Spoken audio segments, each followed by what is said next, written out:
Bien, también tuve, digamos, la suerte de poder hacer también, ser como instructor en el doctorado para los que preparaban el examen de calificación.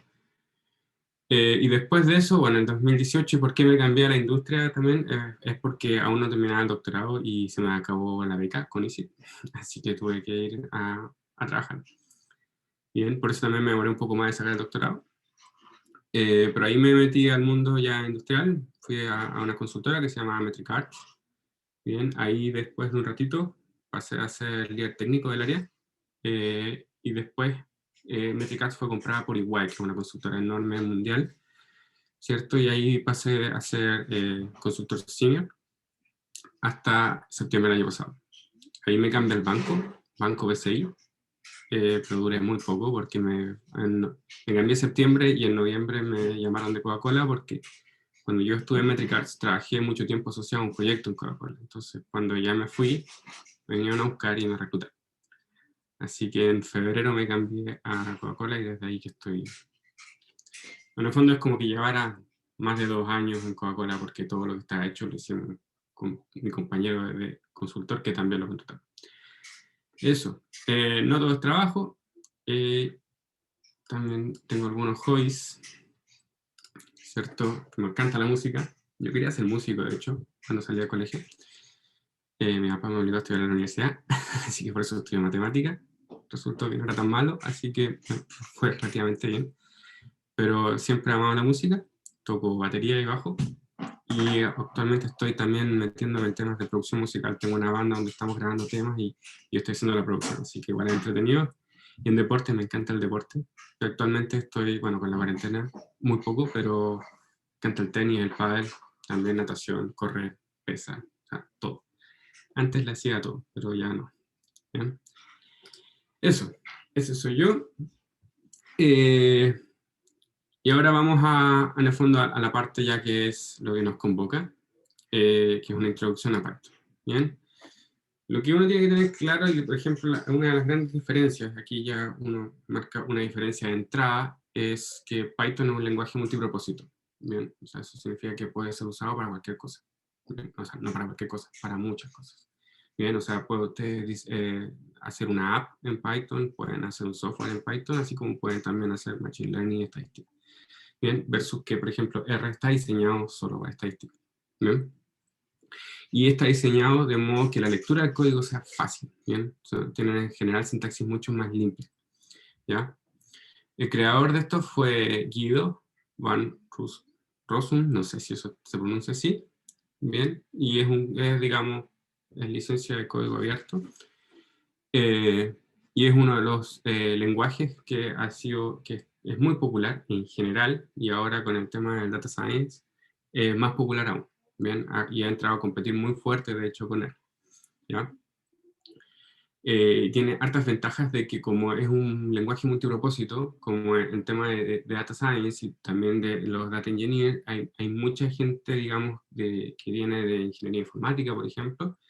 Ellos manejan estos lenguajes porque, digamos, son multipropósitos. Entonces, cuando entraron a este mundo de data science, hicieron muchas cosas que son bien entretenidas, bien, están súper bien programados los módulos y todo, entonces entró a competir súper fuerte con él. Eh, ¿Qué más? Una de las cosas importantes de Python, que también es una diferencia grande quizás con R, es que si bien es un lenguaje multiparadigma, existen distintos paradigmas en programación. Yo no soy experto en programación, pero sé que existen muchos, ¿bien? En particular, Python admite varios paradigmas, y uno de ellos es la programación orientada a objetos, ¿ya? Y eso es una de las cosas también que diferencian bastante de R. ¿Ya? Y aquí hice como un pequeño esquema, ¿cierto? ¿Qué es lo que significa en el fondo? Si ustedes tienen un objeto, cualquier cosa, ¿bien? Eh, si se lo quieren imaginar en términos como de estadística o cosas que ustedes hacen, digamos, con datos, podría ser un data frame, eso es un objeto, ¿ya? Así como un vector, etcétera, un gráfico, cualquier cosa es un objeto, ¿bien? Y la gracia de por qué está orientado a objetos es porque cada vez que ustedes tienen objetos, ellos tienen atributos, que son cosas que son, digamos, intrínsecas del objeto. Por ejemplo, si estamos viendo que el objeto es un auto, cosas intrínsecas son el fabricante, la patente, el año de compra, etcétera, porque es como su hoja de vida, que vienen con él. ¿ya? Y hay otras cosas que se llaman métodos, ¿bien? Que son, digamos, algunas funciones que se aplican sobre el objeto o sobre algunas partes, digamos, particulares del objeto. Bien, por ejemplo, cuando ustedes quieren calcular el promedio, bien, por columna en un data frame, eso sería un método del objeto.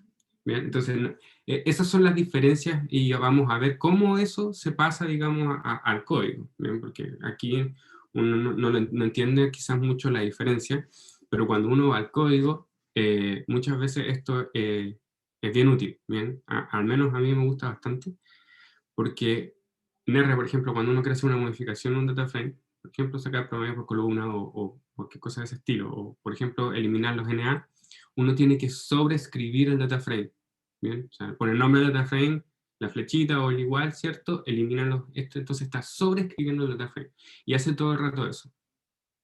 En el Python no, porque ustedes pueden al objeto modificarlo, que es distinto que sobreescribir. Entonces, eso hace que la sintaxis, por ejemplo, en el caso de Data Science, sea más libre.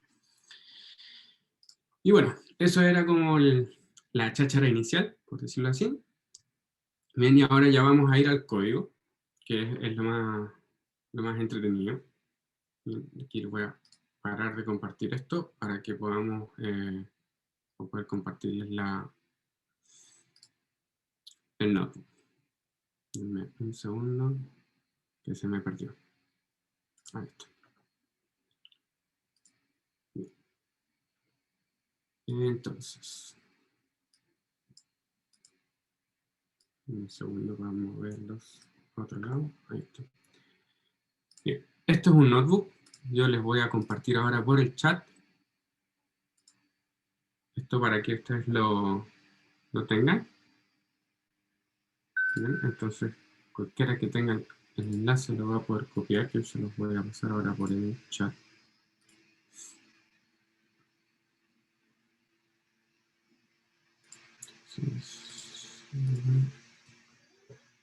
Bien, entonces ahí les mandé el link, bien, del Drive. Para poder abrirlo, ustedes simplemente tienen que tener una cuenta Gmail, cualquiera, la de la universidad les va a servir. Bien, entonces se meten al Drive, iniciado su sesión. Si ustedes les dan doble clic, se les va a iniciar esto que se llama Google Colaboratorio, bien, o Google Colab.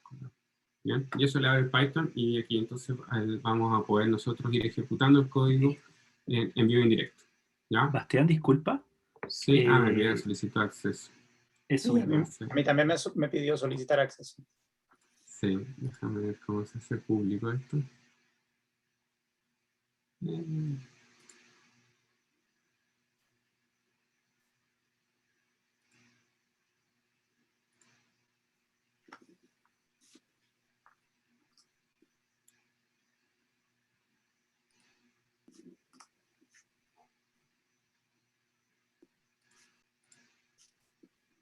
Ya, ahora sí.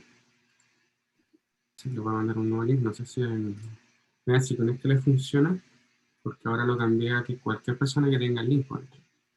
Bien. Este está restringido. ¿Me confirman, por favor, que está funcionando?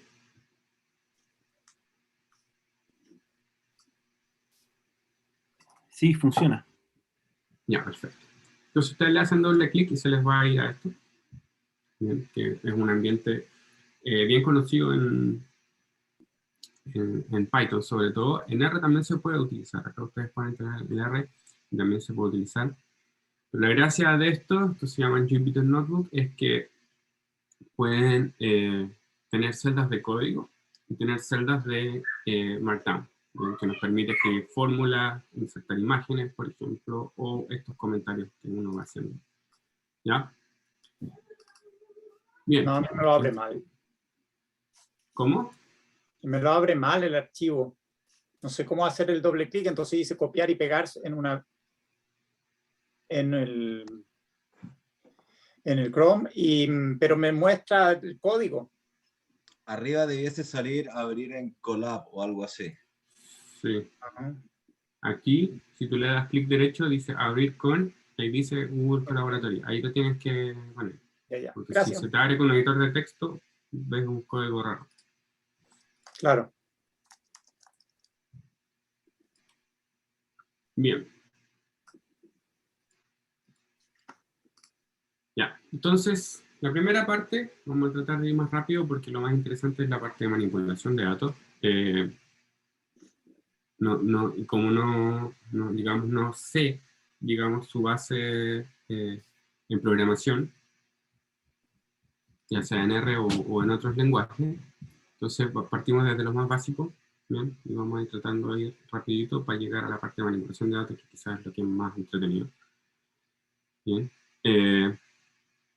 Bien, entonces, lo primero es la sintaxis y muchos códigos, para todos los que están familiarizados con R, que como salen de la facultad probablemente es el lenguaje que más manejan, hay muchos que son muy similares, ¿ya? Yo les voy a ir haciendo notar algunas diferencias. Y esto, en el fondo, para que entendamos, cuando hay este texto es como el chunk o el bloque de Markdown, ¿bien? Si ustedes le hacen doble clic, uno puede editar, ¿bien? El texto, ¿ya? Ahí por si después ustedes lo quieren usar. Y estas son las que tienen como un signo play, son las de código.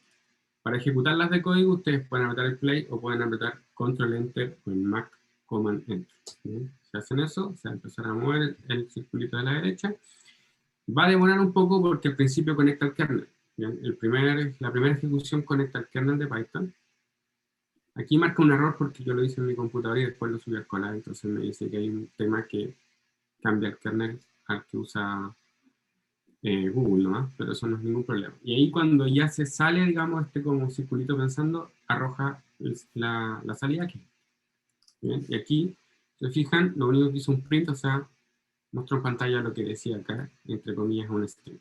Bien, venido a este paseo introductorio por Python, esto es una celda de código, y cuando le ponen gato, es que está comentado, es decir, ese no se ejecuta.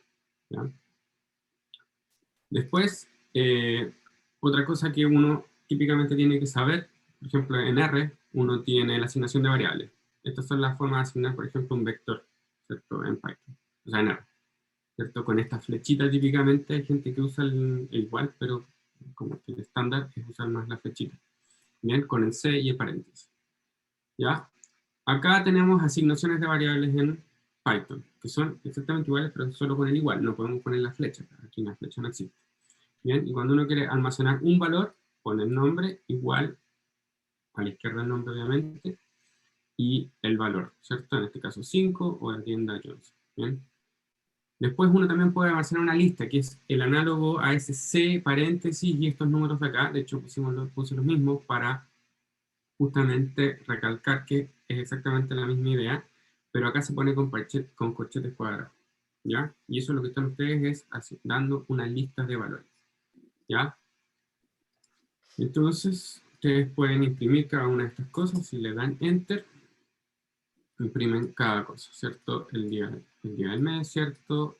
De la tienda, y acá concatené varias cosas. Cuando uno pone print y le pone coma y va agregando cosas, es como el paste en el R. ¿Bien? Aquí se hace directo, no es necesario estar poniendo paste de estas cosas. ¿Bien? Entonces aquí me imprime y salen exactamente las mismas cosas que teníamos arriba. ¿Ya? Una cosa importante acá es que cuando uno trabaja con estos notebooks, es que si uno no pone print o display, solo se muestra lo que está al final. ¿Bien? Por ejemplo, si yo acá comento todo esto y pongo después, por ejemplo, poleras y meses. ¿Bien? Si uno ejecutara esto en R, mostraría primero la lista de poleras o el vector de poleras y después de meses. Pero si yo lo ejecuto acá, solo va a mostrar los meses. Bien, para que muestre todo lo que yo quiero que muestre, tengo que poner print o display a cada uno de los objetos, si no, no se muestra. Bien. Después necesitamos operación aritmética, eso también es básico. Aquí tenemos que importar el primer módulo, ¿bien? Así se importan los módulos. Módulo es lo mismo que la librería o el package en R, ¿ya? Aquí el módulo se llama mat, ¿bien? Y cuando uno le pone aquí el asterisco, ¿bien? Es como el asterisco en el select de SQL, significa que va a traer todo, ¿bien? en el caso de este módulo, para traer todos los submódulos asociados. Y esto me trae las funciones básicas, el logaritmo, la exponencial, la raíz, los números como pi, por ejemplo, etc. ¿Bien? Entonces, uno simplemente pone enter y, por ejemplo, calcula esas dos cantidades. ¿Ya? Entonces, acá lo que les comentaba antes, esto importa el módulo o submódulo, dependiendo de lo que uno quiera. ¿Bien? Hay módulos que traen muchas cosas. ¿Bien? Como por ejemplo, scikit-learn, que es para hacer machine learning, trae muchísimas cosas. Todos los modelos, por ejemplo, no sé, K-means o Random Forest, todos esos son submódulos de él. Entonces uno, por ejemplo, si solo va a hacer K-means y Random Forest, no necesita llamar a todo ello, sino que puede llamar a eso en específico y así no sobrecarga el computador. Bien. Otro módulo importante que es como para cómputo, sobre todo con arreglos, es NumPy. Bien. Este se importa completo en general y aquí también hay otra, digamos, diferencia, es que al final dice as, ¿bien? NP. Esa es una convención, en el fondo ustedes le pueden poner el nombre que quieran, ¿ya? De hecho pueden obviar esa parte. Pero cada vez que yo quiera llamar funciones que están en este módulo, yo tengo que poner el nombre, punto y la función, ¿ok? Entonces en este caso estoy importando, esto no pasa en el de arriba porque eso trae, cada submódulo es como una función, la exponencial, el logaritmo, etc. Pero aquí no estoy trayendo todas las funciones de esa manera, entonces en general, y esto para ser más ordenado, se hace así. Se importa el módulo y le pongo un alias, en este caso np, y se maneja el np, eso es como convención, porque así cualquier persona que vea el código, si ustedes no están viendo esta parte y lo están viendo más adelante, por ejemplo acá, si ven np, saben que es NumPy. Entonces, es por eso hay varios packets, o sea, módulos, perdón, que tienen esta convención de cuál es el alias. Pero acá, por ejemplo, si yo lo importo, o sea, si yo lo corro, lo que hago aquí es un arreglo, que en el fondo es, en este caso es un vector, ¿ya? Es el análogo. Pero yo podría no ponerle el alias, y en ese caso, yo tendría que esto llamarlo como, directamente como NumPy. Entonces, es simplemente para hacer más corto, digamos, la llamada. Cuando estoy poniendo NumPy a cada rato, pongo simplemente A. ¿No?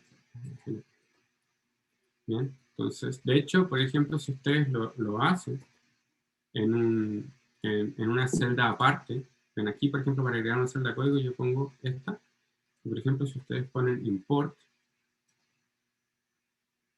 NumPy, si se fijan en la última línea, que les sugiere, este como el autocompletado, les sugiere automáticamente hacerlo con el asNP, ¿bien? Porque así lo conoce todo el mundo, ¿ya?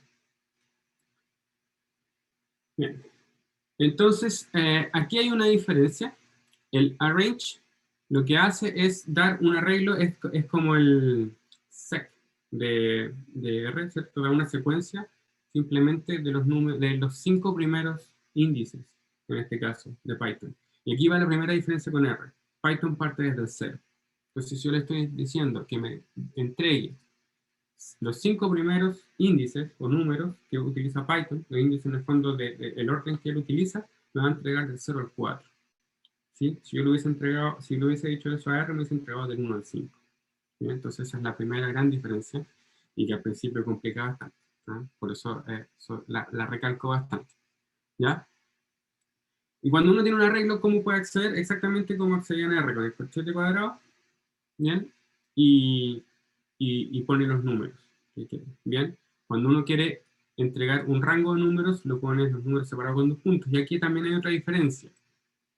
Si hubiésemos puesto esto en Python, hubiese traído del 2 al 4, o sea, me hubiese entregado el 2, el 3 y el 4. Aquí, cuando yo le digo este comando, me entrega desde el elemento que está en el índice 2, que es el que está en la posición 3, sin confundir, hasta antes del 4, o sea, el 3. ¿Bien? Entonces este me va a entregar el 2 y el 3, ¿no? ¿Bien? Entonces, de hecho, si lo corren acá, van a ver que me entrega el 2 y el 3, y no el 2 y el 3 y el 4, como lo hubiese hecho, por ejemplo, si uno estuviese haciendo en R. Y cuando uno le pone menos 1, me entrega, va así como hacia atrás, ¿bien? El menos 1 sería el 4, ¿ya? Entonces, esas son las primeras cosas que en R funcionan distinto. El -1 en R que hubiese hecho, hubiese borrado la primera entrada, ¿cierto? Entonces, por eso son cosas que suenan súper sencillas, pero que cuando uno está tan acostumbrado, después se va mandando en barras cuando uno está después empieza a programar en esto. ¿Bien? Eso, ¿cómo se generan matrices, por ejemplo? Acá voy a generar una matriz usando números aleatorios, ¿bien? Y voy a generar una matriz de 3×4, ¿ya? ¿Y cómo se ingresa a la matriz? Bueno, aquí también hay algunas diferencias. También es con el corchete cuadrado, también es, en el fondo, las coordenadas de las filas van en la primera posición, coma, las coordenadas de las columnas, ¿ya? Eso se queda exactamente igual. Con la diferencia que, por ejemplo, si yo quisiese tomar la primera fila, ¿bien? Hubiese sido 1, y dejo el siguiente espacio en vacío. Acá hubiese tenido que ser 0, porque 0 es la primera posición en Python, coma, y tengo que poner 2 puntos en vez de dejar vacío, para indicarle que quiero todas las columnas de esa fila. ¿Bien? Lo mismo en el caso de que quiera hacer una columna. Digo cuál es la columna y quiero todas las filas. ¿Bien? Y para los subconjuntos es igual que arriba, siempre teniendo el cuidado en el fondo que aquí voy a tomar la primera posición y hasta en el fondo antes de la posición 2, o sea, del fondo del índice 2, que sería la 0 y el 1, y acá sería la posición 1, 2 y 3. Bien, o sea, en el fondo el número que aparece a la derecha nunca se toma, sino que se toma hasta el anterior. ¿Ya? Entonces hasta aquí ya vamos con varias diferencias que, insisto, son simples, uno las puede entender, pero cuando uno está tan acostumbrado a otro lenguaje que son distintas, uno se puede equivocar fácil. ¿Ya? Acá arriba, por ejemplo, generé números con... El NumPy sirve para generar números aleatorios. Acá son números enteros aleatorios. Bien, donde uno le dice números entre 0 y 10. Bien, y acá está el tamaño, como lo quiero arreglar. Acá generé números con normal. Bien, donde tienen media 160 y desviación estándar 5 y tamaño 10.000. ¿Ya? Entonces, si uno lo corre, ahí genera un vector con, digamos, todos esos numeritos. ¿Ya? Y aquí uno ya puede, por ejemplo, empezar a sacar cosas. ¿Bien? En particular podemos sacar la media, la desviación, la varianza y el mínimo. Bien, como primero las dos primeras para que, digamos, uno tenga la noción de qué es lo que está pasando y como corroborar de que haya sido bien, en el fondo, hecha la generación de los números. Cuando uno ve, nos queda un promedio de 160, algo. Bien, que es lo que está ahí, y varianza 24,45, ¿cierto? Que es como así 25. Bien, y en el fondo aquí existen, cuando uno pone np punto, existen funciones, está el máximo, el mínimo, están los percentiles, la varianza, la desviación estándar, los cuartiles, todo en el fondo, todo lo que uno quiera. ¿Bien? Ahí uno siempre puede ir a buscar, digamos, yo también, una de las gracias que tiene es que está todo bien documentado. Entonces ustedes ponen NumPy, Python en el explorador, y van a encontrar al tiro en el fondo toda la documentación. ¿Ya? Y aquí está todo bien, aquí está la documentación, ustedes pueden buscar todo lo que tiene, cada función que quieran hacer. Bien, si uno quiere ser más específico, pone no sé, min, y debería aparecer ahí, en el fondo, el manual específico para esa función, cuáles son todos sus parámetros, por ejemplo, qué significa cada parámetro, muy similar a la documentación que tiene R, y ejemplos después de cómo se utiliza. Bien, aquí, por ejemplo, hay un parámetro que se llama axis, que en el fondo es si ustedes quieren hacer promedios por filas o por columnas, en el caso de poner un data frame o una matriz. Bien, entonces eso es algo bastante bueno. Otra cosa que es importante, y aquí también hay otra diferencia grande, ¿bien? Son cuando uno quiere poner estructuras de control de flujo. ¿Bien? Los if, los for, los while. ¿Ya? Entonces acá, por ejemplo, hacemos un if, ¿bien? Que dice que en el fondo ingresa una nota, si es mayor que 5,5, se exime, si es mayor que 4 va a dar el examen, ¿cierto? Aquí hay un else if, ¿bien? Y si no, a salvar el ramo en el fondo que tiene, digamos, que esforzarse más. ¿Ya? Aquí una cosa súper importante es que el if en R hubiese sido como if nota mayor que 5,5, corchete, ¿cierto? Enter, y aquí hubiésemos escrito lo que fuese. Después acá hubiesen puesto else if, o como, no me acuerdo cómo se hace, otra cosa, etc. ¿cierto? Y hacen las llaves.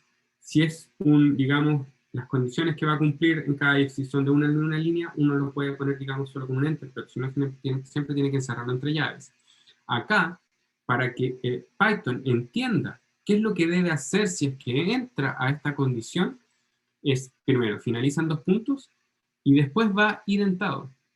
¿Bien? Es decir, hay que hacer un tab.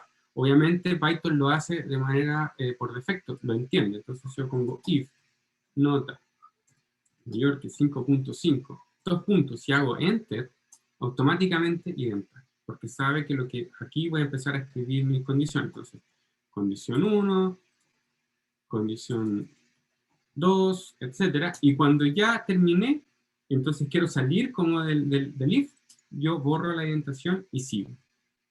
¿Bien? Esa es una diferencia grande. La indentación aquí es súper importante porque marca las diferencias de qué es lo que está dentro de un control de flujo o de una función. ¿Bien? Entonces acá si ustedes ejecutan, como la nota es 6, obviamente va a decir eximido.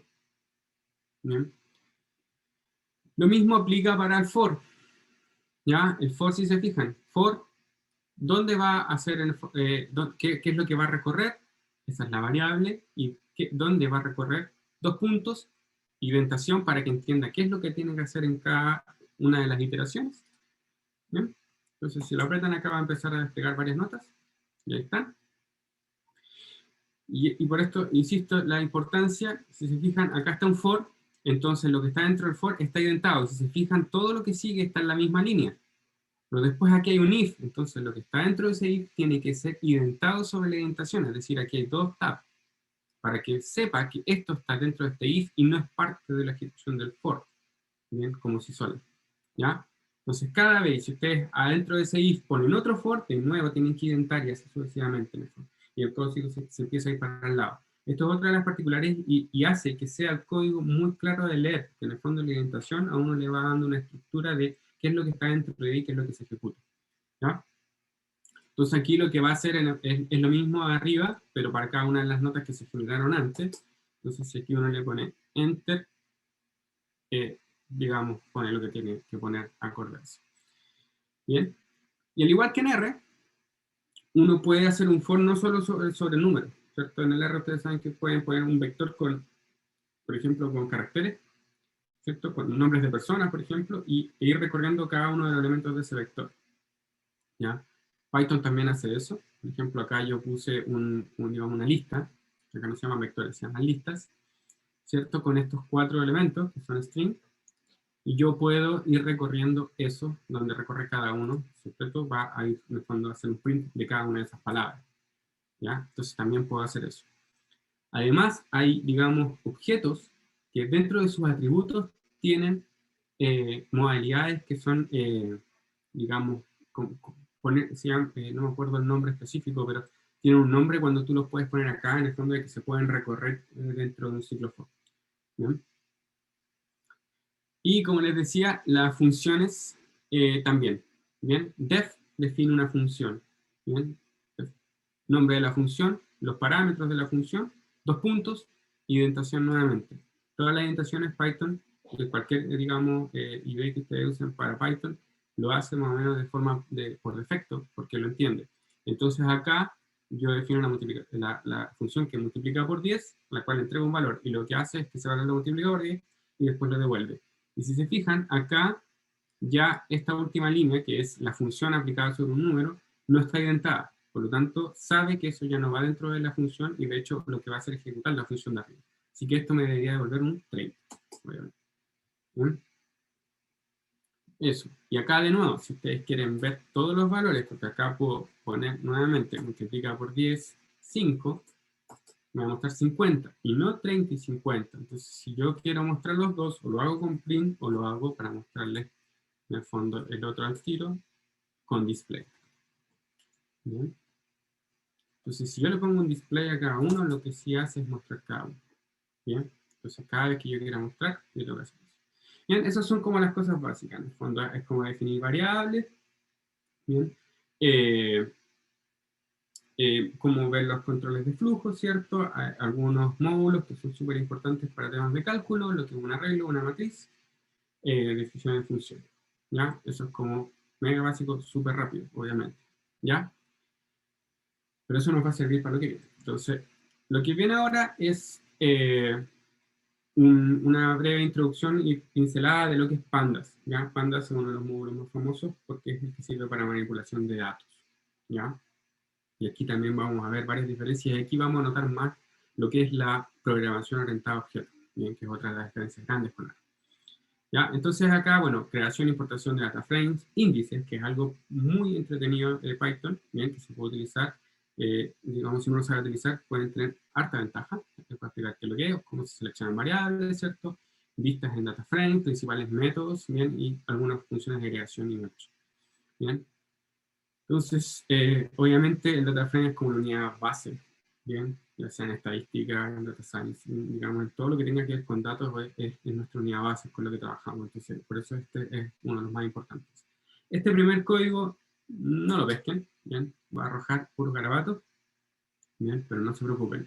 Esto es porque todos los datos que están utilizados acá y también los ejercicios que les voy a pasar al final están en un bucket en Google Platform, ¿bien? En Google Cloud. Entonces esto lo que hace es la conectividad para poder descargarlo y así no tener que pasar los datos en un CSV o cosas. ¿Ya? Ustedes pueden acceder a esos datos sin ningún problema de estos archivos, siempre y cuando corran esta línea. Una vez y ya después pueden acceder. Bien, entonces lo primero es importar el módulo de pandas. Bien, import pandas as pd, que de nuevo es la forma, digamos, convencional de llamarlo. Bien, de hecho, como Google Colab también lo propone cuando... Existe una página que se llama pandas.pydata.org, que digamos está toda la documentación, igual que en NumPy. Bien, así que lo que vamos a crear ahora es un primer data frame para que vean cómo se ve, etc. Y algunas cosas que podemos hacer en él. Lo primero es que aquí está nuestro primer dataset, bien, que se crea con pd.dataframe, y aquí hay una particularidad.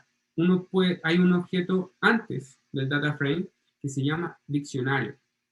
Y un diccionario es esto, ¿bien? Todo lo que está dentro de los paréntesis, ¿bien? O sea, están estas llaves, y después viene ese nombre, entre comillas, 2 puntos, una lista. Después viene edad, 2 puntos, otra lista. Esa colección digamos, una llave que se llama, y un valor, se llama diccionario, ¿ya? Los diccionarios son, digamos, un objeto que a nosotros no nos interesa tanto, porque no lo vamos a utilizar, nosotros utilizamos el data frame, pero es, digamos, desde ahí podemos crear un data frame como desde cero, ¿ya? Entonces ustedes crean una lista primero, y esa lista uno la traspasa a data frame, y él entiende automáticamente que en el fondo las llaves son los nombres de las columnas, y los valores que tenemos de lista son las columnas, los valores de las columnas. Entonces cuando uno le hace esto enter, hace un print, no corrí pandas, ¿bien? Si lo primero es tener el módulo, si no, vamos a tener error. Ahora sí. Entonces así se ejecuta. ¿Bien? Entonces acá, si nos fijamos, esta es la tabla que queríamos crear. No lo dije eso, pero lo asumieron, me imagino. Es igual que esta, con la única diferencia que esta tiene unos números al lado. ¿Bien? Y esos números son re importantes. Esos números se llaman índices. ¿Ya? En R también existen los índices. ¿Bien? Cuando ustedes apretan en RStudio, le ponen el view a un data frame, se les despliega nuestro, ¿cierto? Al lado izquierdo aparece un número. En el Excel están los índices, ¿cierto? Aparece un número, etc. Es como el nombre de la fila, ¿ya? Ustedes en R también pueden poner nombre a la fila y nombre a las columnas, ¿cierto? Acá esos son los índices, ¿bien? Pero ¿por qué en Python son particularmente importantes? Porque en Python admite múltiples índices, ¿bien? Entonces eso es algo que es bien entretenido, ¿ya? ¿Cómo ponemos los índices? Por ejemplo, cuando uno crea el data frame. Eso es una opción. Acá, por ejemplo, si quisiésemos poner los nombres como índice, nosotros hubiésemos creado el data frame con todo lo demás, menos los nombres, y después al final le ponemos index, y le ponemos la lista de quiénes van a ser los índices. Y esto se ve así. En vez de los numeritos, ahora, y aparecer la columna nombres, aparecieron directamente los nombres como, y salen en negritas porque son índices. ¿Bien? Entonces ustedes después, vamos a ver un poquito más adelante, cuando quieran acceder a los datos, uno puede acceder usando los índices tanto de filas como de columnas, ¿bien? Que son en el fondo como los nombres de las filas, ¿ya? Hay otra forma, ¿bien? Que es utilizando un data frame ya creado. Por ejemplo, déjenme comentar esto, solo para hacer caso. Si ustedes ejecutan esta parte, tenemos exactamente el mismo data frame que teníamos en un comienzo. Pero ahora, y aquí empieza ya la programación orientada a objetos. Este es el objeto, ¿bien? El data frame. Ponemos punto, y aquí viene un método que se llama setIndex, ¿bien? Eso es un método en el data frame que lo va a modificar. ¿Qué es lo que hace el setIndex? Uno le entrega una lista de variables que las va a pasar de ser variables o columnas dentro del data frame y los va a transformar en índices del data frame, ¿bien? Y además tiene este parámetro que se llama inPlace. ¿Y qué significa inPlace? Bueno, para yo no estar sobreescribiendo mi objeto, yo puedo decir que lo modifique. ¿Bien? Cuando yo pongo inPlace true, significa que va a modificar mi objeto y no lo va a sobreescribir. ¿Ya? Entonces ahora cuando yo le doy enter esto, va a aparecer, aquí aparece con nombre, porque el índice tiene un nombre en este caso, ¿cierto? Que es, más que la redundancia, el nombre. Y aparecen de nuevo en negrita, desaparecen esos números y ahora tenemos estos índices. ¿Puedo poner más índices? Claro que puedo poner más índices. ¿Bien? Yo podría poner, por ejemplo, el hobby también como índice. Aquí yo le paso el índice. Y ahora aparecen dos columnas en negrito, ¿cierto? Que son los dos índices. ¿Ya? Si este no está en true, esto no pasa nada. ¿Bien? Por defecto es false, pero yo lo voy a poner aquí para que quede bien claro. Si yo pongo false, va a hacer el cambio, pero no lo va a modificar en el objeto inicial, sino que simplemente sirve como para mostrarlo. Entonces, como yo no lo estoy guardando en el objeto inicial, lo que me va a arrojar es el data frame original. ¿Bien? Distinto si acá yo le pongo como lo quiero visualizar nomás, no lo quiero modificar. Si yo le pongo... me mueve la página. Si yo lo quiero solamente mostrar y le pongo un display a esta parte, ahora sí me mostró el data frame, ¿bien? Con los dos índices. Pero el dataset sigue estando exactamente igual, ¿bien? No está modificado, ¿ya? Entonces esas son cosas que uno tiene que ir teniendo en cuenta. Entonces esto es un método, es algo que se aplica sobre el objeto y que lo puede modificar, ¿bien? Lo vamos a ir viendo durante todo el rato porque en el fondo esto funciona así. El inPlace hace que uno lo modifique y no tenga que sobreescribir. O sea, si ustedes hacen esto, esto hubiese sido lo mismo que hacer lo siguiente. Here's dataset y le pongo igual, first, que como uno lo haría en R, punto setIndex, ¿cierto? Y acá pongo nombre y hobby. Si yo hago eso, estoy diciendo que voy a llamar a este objeto, que voy a definir este objeto como esto. Entonces ahí lo estoy sobreescribiendo. Eso es lo que uno se puede evitar con esto y poner más líneas líneas de código más grandes.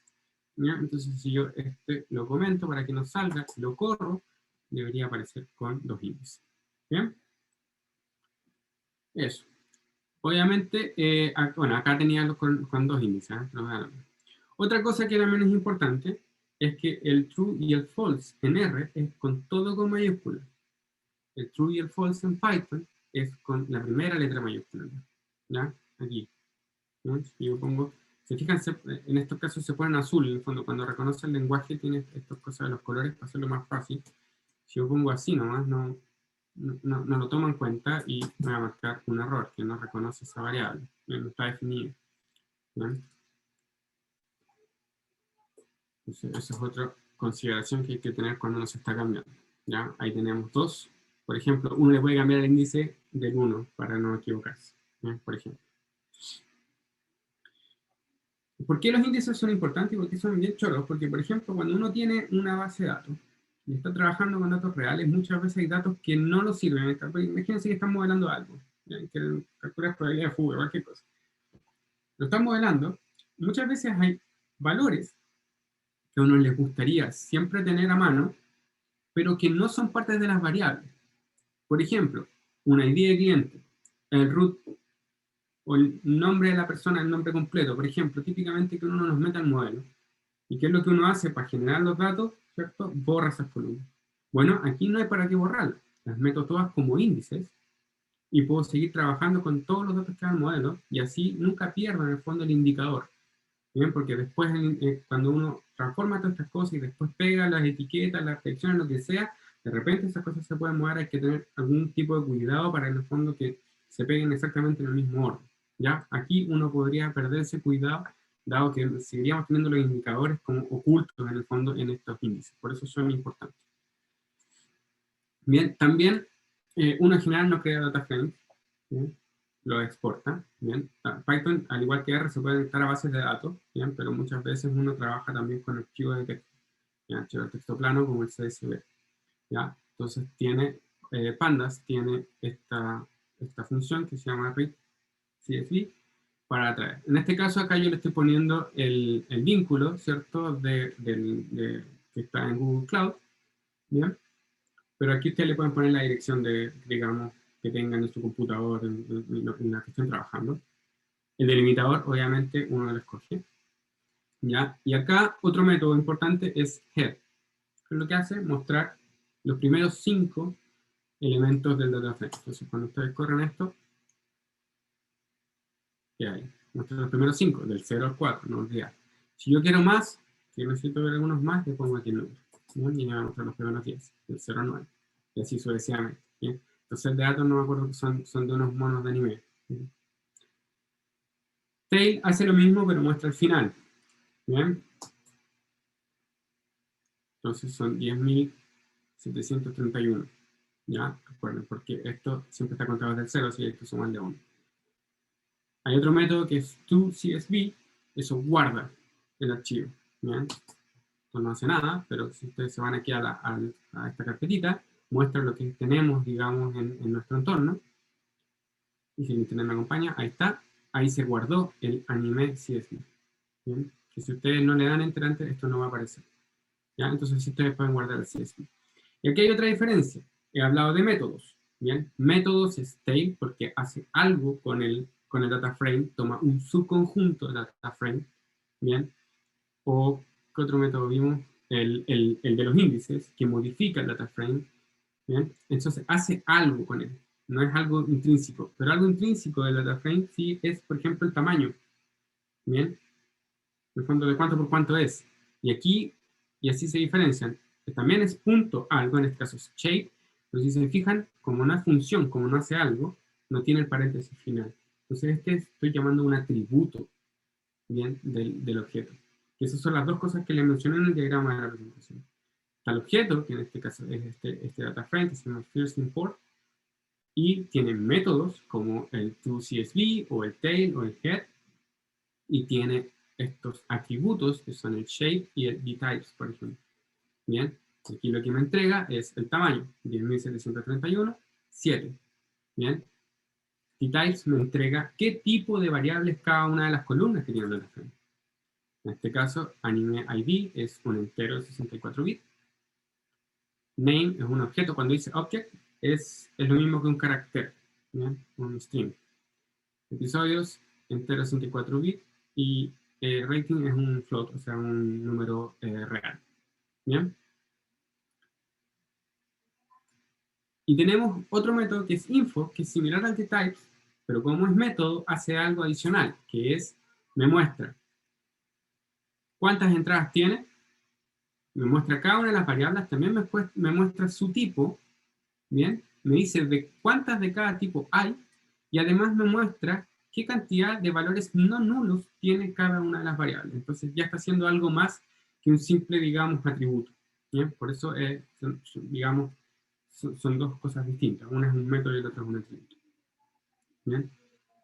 Entonces, esas son una de las cosas esenciales que uno tiene que aprender acá, ¿ya? Es que en el fondo uno tiene el objeto y va sacando cosas de él o va aplicando cosas sobre él, ¿bien? Con estos métodos y atributos, ¿ya? Se pueden aplicar uno encima de otro. Los métodos, por ejemplo, uno aplica con un método, después otro, después otro, después otro, y puede quedar una línea grandota para hacer un montón de cosas.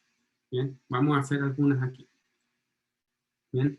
Las fechas también es algo que es interesante. Bien, aquí, cuando uno llama con este read CSV, uno puede, por defecto, traer ya con índices. Si uno le pone index call a estos dos nombres, automáticamente esto importa el data frame ya con estos valores como índice. ¿Bien? Y también lo puede hacer con las fechas. ¿Bien? En este caso, estamos trayendo unos datos que son del SP Future, ¿cierto? Que es un índice, y las fechas las quiero poner como índices. Entonces acá le paso este parámetro index call de nuevo, le paso el nombre de la variable, y acá le pongo parse dates true, para que las considere como fechas. En el caso después, por ejemplo, que quiera considerar un rango de fechas, ¿ya? Y no que las tome como un carácter. ¿Sí? Ya. Eso es un poco, en el fondo, algunos métodos, atributos de los data frames, cómo se importan y cómo se crean. Y después viene, obviamente, la selección de variables, a uno le interesa esa parte. Y aquí hay dos métodos que son bien útiles. Uno es el eloc y el otro es log. Bien. Acá, uno tiene que ver con el número de la posición. Bien. El eloc es, digamos, permite seleccionar filas o columnas mediante su posición. Entonces ustedes les tienen que entregar números enteros o rangos de números enteros. ¿Okay? Versus que el log utiliza los índices. ¿Ya? Es decir, los nombres. ¿Ya? En el caso de las filas, si ustedes no han puesto un índice por defecto, o sea, un índice, digamos, que ustedes querían, el índice por defecto es del 0 al número que llegue, y por lo tanto ahí uno también puede poner un número, porque el índice en el fondo coincide con la posición. ¿Ya? Pero, por ejemplo, cuando tenemos estos datos que están acá, solo para partir de 0, yo les puedo usar este método que se llama resetIndex, que lo que hace es que elimina todos los índices que yo marqué y lo deja por los defectos, que son ¿cómo se llaman? La numeración, y inPlaceTrue para que lo modifique, ¿cierto? Y acá, déjenme comentar esto para que no salgan todos, porque que hacer solo el último. Entonces aquí lo que yo estoy haciendo es firstimport.log, por lo tanto tengo que llamar por el nombre del índice. Dos puntos, eso significa llamar todas las filas, pero solo voy a llamar la columna que se llama name. ¿Bien? Si ustedes le dan enter, me llama eso. Se ve como más feo cuando es una sola columna, porque lo tiran en un objeto que se llama Panda Series. ¿Bien? Pero aquí yo podría llamar más de uno. ¿Ya? Por ejemplo, esto tiene género. Entonces yo aquí podría poner una lista de cosas que quiero llamar. Entonces, ahí. Y entonces ahora llama 2. ¿Bien? Y llama todas las filas. ¿Bien? Eso es uno. Hay otra forma que es más similar al R. ¿Bien? Pero dado que en un data frame, y aquí también es una diferencia grande, porque en un data frame te puede llamar por el nombre de las columnas, por ejemplo. ¿Cierto? Pero siempre tiene que hacer algo con las filas. ¿Bien? En el caso de acá no. Siempre, usted cuando llamen y ponen un corchete cuadrado, lo que está haciendo es seleccionar columnas. ¿Ok? Entonces, cuando yo pongo firstimport corchete name, lo que hace es traer esa columna. Igual que el de arriba, si queremos traer eso más el género,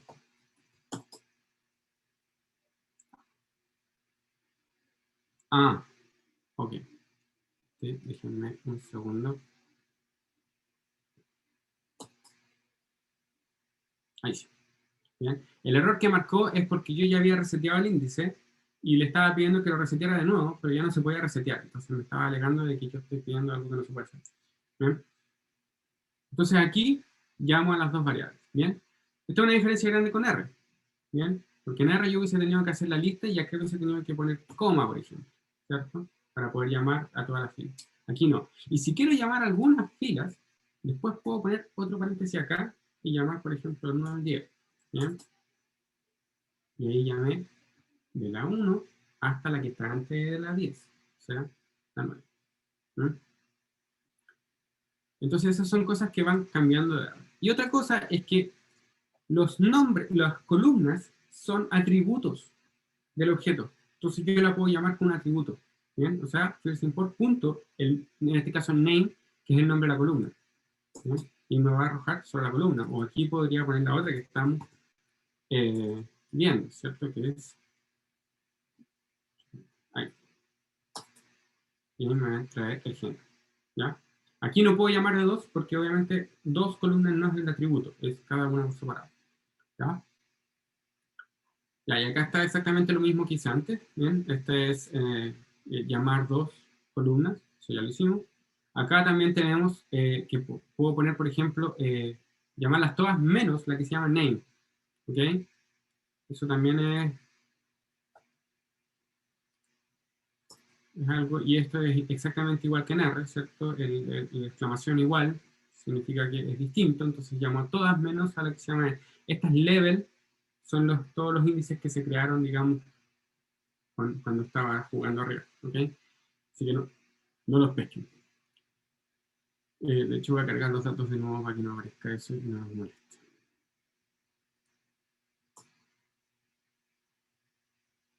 Ahí está. Déjenme resetear los índices. Ya, resetear los índices. Y entonces, ahora sí, llama a todo salvo lo que no se llama name. ¿Bien? O sea, llama a todo lo que no se llama name. ¿Bien? Y cuando uno quiere descartar más de algunas variables, por ejemplo, puedo usar el método drop. Y eso lo que hace es eliminar las columnas, ¿no? En este caso quiero eliminar name, género y miembros, ¿bien? Y le pongo axis. ¿Cuál axis? Columnas, ¿bien? Y aquí yo le doy enter y lo que muestra es el data frame sin esas columnas. Como no puse in place, ¿bien? ¿Cierto? In place igual true, in place igual false es por defecto, ¿ya? Entonces, yo no estoy modificando el data frame original, simplemente estoy mostrando algo, ¿bien? Que le estoy haciendo el data frame. Por eso aquí el data frame original, si ustedes ponen import, no le va a pasar nada, sigue teniendo todas las variables, ¿ya? Bien, esto es un poco más de lo mismo, ¿bien? Aquí se tiene un índice y llamé por índice, ¿bien? Si se fijan, por ejemplo, los 3 primeros tienen estos anime ID, que son los mismos que están aquí, ¿bien?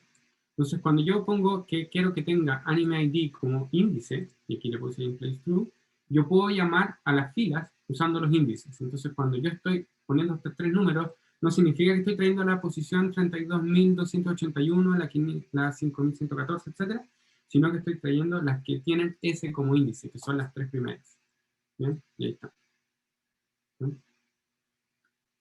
Y acá, por ejemplo, con el iloc, uno trae por las posiciones. Entonces, cuando uno pone así 2 puntos desde el 3, significa que va a traer desde el inicio hasta la que está antes del 3, es decir, las posiciones 0, 1 y 2. ¿Ya? Este es el primero. Así que eso debería mostrar exactamente lo mismo arriba. ¿Bien? Y ahí está, exactamente lo mismo arriba. Uno pidió los índices, el otro pidió las posiciones. ¿Bien? Y lo mismo para, digamos, lo otro. Acá, ¿qué es lo que vamos a estar llamando? Del 0 al 10, es decir, del 0 al 9 en los índices, perdón, en las posiciones, y en las columnas estoy llamando a la columna 0 y a la columna 2, es decir, la que está en la posición 1 y en la posición 3, es decir, type y género. Y ahí está. ¿Bien? Pero recuerden, siempre hay que tener, no perder esa confusión de que esto parte desde el 0, porque si no, uno se puede enredar. Esto ya se los mostré, ¿cierto? Que uno los puede llamar de esta forma, que es más cortita. Bien, se parece más al R en algún sentido, pero tiene esta gran diferencia en el fondo que primero llamo a las columnas y después selecciono algunas filas si quiero. ¿Ya? Yo ya lo corrí, pero lo voy a correr de nuevo por si acaso.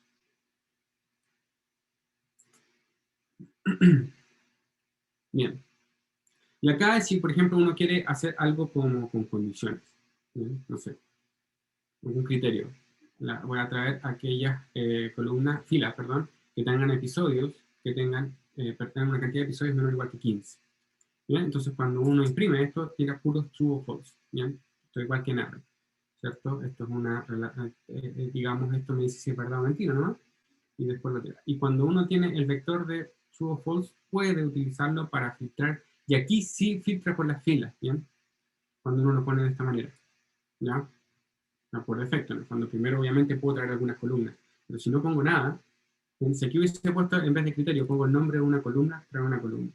Bien, entonces acá, por defecto, trae todas las filas, bien, que tienen episodios menores que 15. ¿Ya? Y aquí me dice también check. Bien, también uno puede utilizar varios criterios. Por ejemplo, acá, criterio 2 es el type que sea TG. Bien, igual que nada. ¿Ya? Es import, y después uno pone los dos criterios separados por un ampersand, que es el i, la barra vertical, que es un o, y la colita chancho es la negación. Bien, en este caso, por ejemplo, estoy trayendo eso, después estoy seleccionando la columna rating y después le estoy aplicando el método min, es decir, voy a filtrar primero las filas por estos dos criterios, la intersección de los dos criterios, después solo voy a seleccionar una columna, que es la rating, y a esa columna yo le voy a aplicar el método min, o sea, voy a traer el promedio del rating de todos los que cumplen estos criterios. Yo creo que esto va a entregar un número, 6,2. ¿Bien? Eso. También uno puede modificar las variables, ¿ya? Por ejemplo, puedo crear un rating 2, que es multiplicarlo por 10. Esto es de manera vectorizada, ¿ya?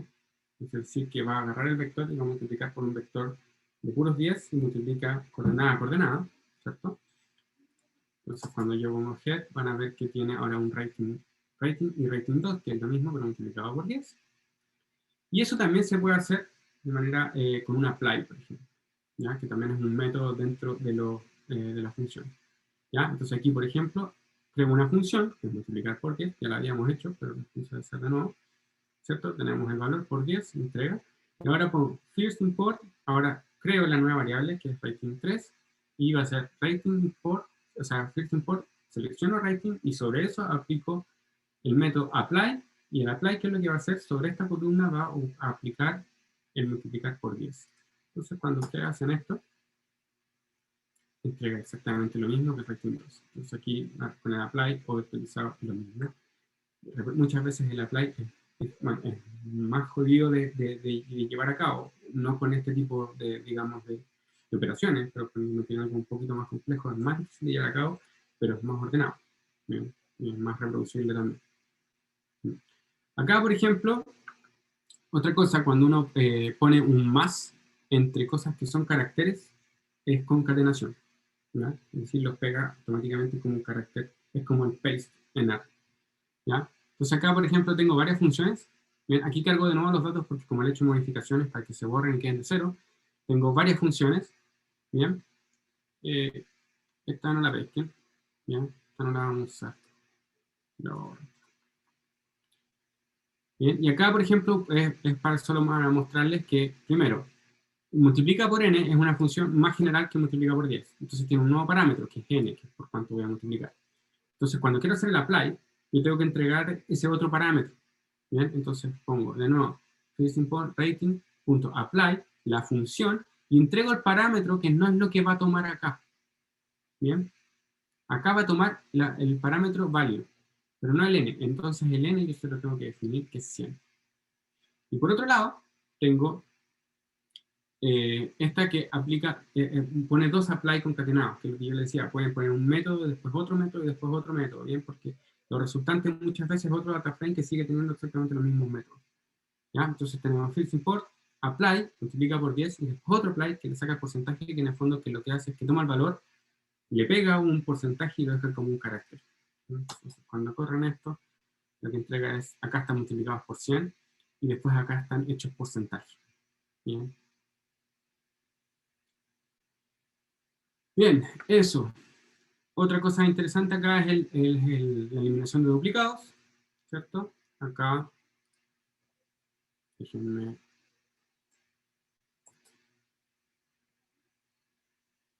Tenemos este data frame que está creado, ¿cierto? Y obviamente tiene, por ejemplo, las primeras dos filas duplicadas. Entonces, yo le puedo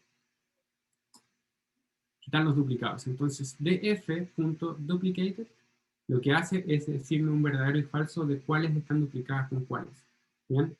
De hecho, vamos a tirar ese solo para que vean lo que arroja. Bien, entonces me tiro un false, true, false, false. Bien, la primera obviamente no es duplicado de nadie porque no ha visto nada más hacia abajo, va fila por fila. Pero la segunda ya la había visto, entonces me pone true. Y después puro false. ¿Bien? Entonces, cuando eso le ponen df, le pongo la colita chancho, es decir, que quiero que los invierta, así que me va a poner todos los false como true y los true como false, y entonces va a eliminar los duplicados. Yo me voy a quedar con el data frame, pero sin variables, sin valores duplicados. Además, puedo hacer duplicados, eliminar duplicados sobre variables, sobre su conjunto de variables. ¿Bien? Por ejemplo, si uso la marca y el estilo, solo me fijo en la marca y el estilo, no en el rating. Por ejemplo, estas dos están duplicadas y estas dos también están duplicadas. ¿Bien? A pesar de que este no. ¿Bien? Y acá, entonces cuando hacen eso, se va a quedar con el 0, el 2 y el 3. ¿Bien? Siempre se queda con la primera que aparece. Que acá uno dice, bueno, ¿cómo define en la última si se queda con el 15 o el 5? La primera. Bien, lo mismo acá. Bueno, acá en los dos cuatro. Pero acá se queda siempre con la primera entrada, porque es la primera que ve. Esa no tiene nada duplicado. Ve la siguiente, estarán duplicadas en esas dos variables. Bien, aquí de nuevo, aquí ya modifiqué el data frame. Bien, porque aquí puse, insisto, el place true, que tiene un método asociado. Bien, también tenemos tratamiento de DNA. Bien, de nuevo aquí lo importo de nuevo. Este traje otro, que es el mismo anime, pero que le metimos algunos NA.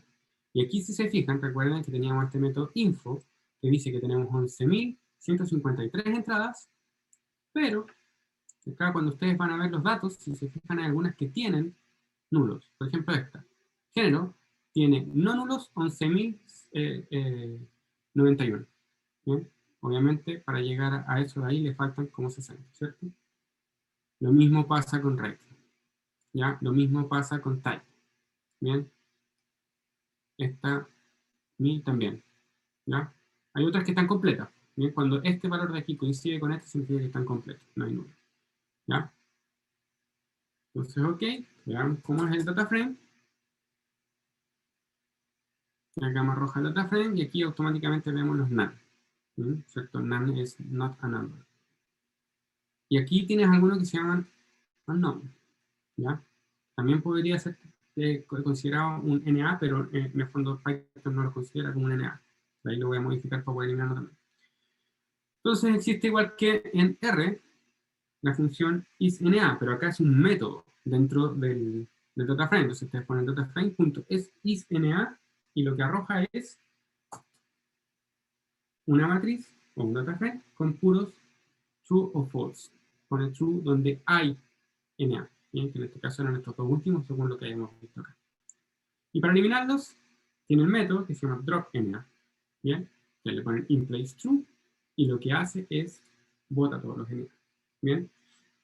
El dropNA también ustedes pueden poner un subconjunto, por ejemplo, no me interesa si, no sé, en el nombre viene un NA por inventar algo, pero sí me interesa que el rating no tenga NA porque después voy a sacar promedio, entonces el NA me va a generar molestia. ¿Bien? Entonces ustedes pueden decirle que elimine las filas donde el rating es NA y no importa lo que pase con las otras. ¿Ya? Entonces, cuando ustedes hacen esto, les va a decir eso. Bien, entonces se queda con 10.883 bien, variables, que son en el fondo todas las filas que estaban completitas. Bien. Después viene la función de group by de agregación. No sé si alguien quiere hacer algún comentario, alguna pregunta hasta ahora. He hablado solo yo, ¿bien? Pero el tiempo no nos va a dar para mucho, pero... Una pregunta, Bastián. Me doy cuenta que muchos archivos son desde una dirección web. No sé si existe la posibilidad de que nos puedas pasar esos archivos por si en algún momento deshabilitan esa dirección. Sí, es que sí, o sea, se los puedo pasar, los puedo dejar en el mismo ahí después le voy a pedir a Antonia en el fondo todos los correos de quienes se conectaron y yo les puedo mandar la Perfecto. invitación a la carpeta que tengo en Drive. También lo tengo en GitHub, también se los puedo compartir. Bien, Buenísimo, gracias. Yo se los mando. de todas maneras, los links no se van a deshabilitar, ¿ya? Porque es un bucket personal. Así que no es que sea un link de una página web cualquiera, sino que, digamos, habría que cerrar la cuenta. Y nosotros lo ocupamos porque estos son datos que utilizamos en el diplomado, entonces no se borran. Pero igual, igual se los puedo pasar por si acaso. ¿Ya? Muchas gracias. Eso, no sé si hay algún otro comentario. Voy a tomar agüita. ¿no? Bien, entonces sigamos para poder alcanzar a ver todo, que queda poquito. Bien, entonces, otra cosa que es bien importante, y esto, digamos, probablemente lo han usado en R con dplyr o con tidyverse, ¿cierto? Que tienen las funciones de group by, ¿bien? Que son las cosas que son agrupaciones por variables, ¿cierto? Esto se deriva de SQL, ¿bien? Y aquí funciona muy parecido, ¿no? Sí, aquí no hay nada mucho que hacer, pero tiene algo que, bueno, yo nunca lo he probado en R, así que no podría decir que es algo particular de Python, pero sí yo puedo hacer el group by sin tener funciones de agregación, ¿bien? En SQL, cuando ustedes hacen un group by, ustedes tienen que agrupar, ¿bien? Y si no, SQL les manda un error. Aquí uno puede agrupar y no agregar nada, ¿bien? O sea, aquí, por ejemplo, estoy agrupando por la variable type. Y lo que me devuelve es un data frame de estilo group by. No lo podemos ver porque está agrupado y no he hecho nada con otras variables. Pero sí puedo consultar esa data como por agrupaciones, ¿bien? Que sería lo mismo que hacer como filtrado por variables. En este caso, por ejemplo, index, yo voy a la data agrupada, los índices son por la variable en el fondo que agrupó, en este caso es type, que está de acá, y yo de esos índices que tomó, en el fondo que son todos los valores únicos del type, voy a tomar la que se llama movie, y después voy a consultar, y eso me va a traer todos los índices asociados, o sea, estos numeritos de acá, los de negrita al principio, va a traer todos los que están asociados a movie. ¿Bien? Y eso lo sabe porque como ya tiene todo agrupado, simplemente va a la agrupación y dice cuáles son los que están agrupados movie, y ahí, pum, como que puede desplegar el data frame y se puede quedar con los índices. Y me los trae. Y después yo los puedo consultar. ¿Bien? Entonces aquí, por ejemplo, me trae todos aquellos que tienen un head, obviamente, pero todos tienen type movie. ¿Cuál sería el análogo? Si es que uno lo hiciera a mano, como fuerza bruta, sería first import y llamar todas las filas tales que type es igual a movie. Esto hace exactamente lo mismo. Aquí vamos a poner un head para que salga lo mismo. Ahí está. ¿Bien? Entonces, de nuevo, eso es exactamente lo mismo, pero no lo estoy haciendo, digamos, tomando ventaja de que los datos ya están agrupados, por lo tanto puedo sacar de manera más fácil los índices. ¿Bien? Y sobre ese set de datos agrupados yo puedo hacer agregaciones, ¿sí? Que en el caso del dplyr o del tidyverse sería como el summarize. ¿Sí? Entonces acá, ¿cómo se hace? Por ejemplo, si quiero hacer un conteo, first import, group by, la variable por la cual yo voy a hacer la agrupación, en este caso type, igual que antes, y después viene el otro método, punto agg, que es de agregación, ¿cierto? Obviamente, las funciones por las cuales yo quiero agregar, en este caso es count, porque quiero contar, y después, en paréntesis de corchete, sobre qué variables yo quiero aplicar esa función de agregación. ¿Bien? Entonces, estamos agregando por type, y estoy contando para el AnimeID. Aquí podría poner cualquier variable y contaría lo mismo, ¿no? Pero hay otras que no van a ser iguales. ¿Ya? Entonces aquí cuando lo corro, ustedes obtienen algo como este. Type, que es índice, cuando uno agrega, la variable que queda, la variable de agregación pasa a ser automáticamente un índice. Bien. R lo hace exactamente igual, lo que pasa es que es como transparente para uno. Bien. Pero si ustedes, cuando se metan a R y hacen un group by, un summarize después, y se van, digamos, al environment del RStudio, y le ponen desplegar las variables, se aparecen todos los números de variables, y después aparecen un montón de garabatos abajo. Bien, eso es porque él dice en una parte índices, ¿bien? Porque el group by automáticamente genera índices, ¿ya? ¿Cómo uno evita eso en R? Con el ungroup. Si uno le pone ungroup al final, ¿cierto? Después de agregar y todo, vuelve el data frame haciendo un data frame completamente normal. Y acá yo también podría hacerlo poniéndole un reset index, ¿bien? No sé si lo puedo hacer desde aquí, déjenme ver si es que no me equivoco, pero uno lo puede hacer. Ahí está. ¿Bien? Ahí reseteé los índices y entonces la variable por la que agregó ya no es un índice, sino que pasa a ser una columna. ¿Bien? Bueno, acá puedo agregar más funciones de agregación y también más variables sobre las cuales yo quiero agregar. ¿Ya? Entonces, de nuevo, group by, el tipo, aquí también puedo agregar más funciones, más variables por las cuales yo puedo agregar, no es solo una. Aquí, si quieren agregar más, tienen que poner una lista, en el fondo, corchetes y todos los nombres. AGG, corchetes, porque tengo que traer una lista de las funciones a las que voy a agregar, en este caso es min, la media, la descripción estándar. Y después, de nuevo, corchete, una lista de las variables sobre las que yo quiero hacer esos métodos de agregación. Y aquí lo choro es cómo lo despliega, ¿no? Porque creo que es súper claro.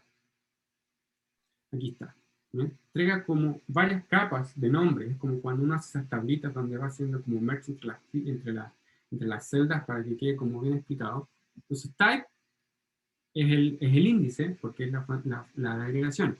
Y después viene la variable rating y se separa en dos columnas, son como dos subcolumnas de rating, donde tiene la media y la desviación estándar. ¿Bien? Lo mismo para episodios. ¿Bien? Entonces, como que el despliegue es súper útil. ¿bien? Disculpa, Uno, ¿sí? esta lista de funciones está asociada a este método AGG, ¿cierto? O sea, hay una lista, está documentado qué tipo de funciones tiene el AGG. Sí, ¿Y le puedo sí. agregar definidas personalmente? Eso va abajo. Aquí abajo vamos a hacer una que está definida por nosotros.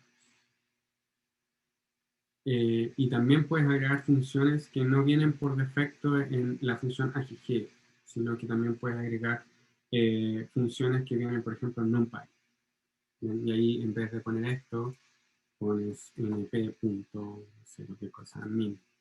Bien, es una función, no recuerdo si ahí está.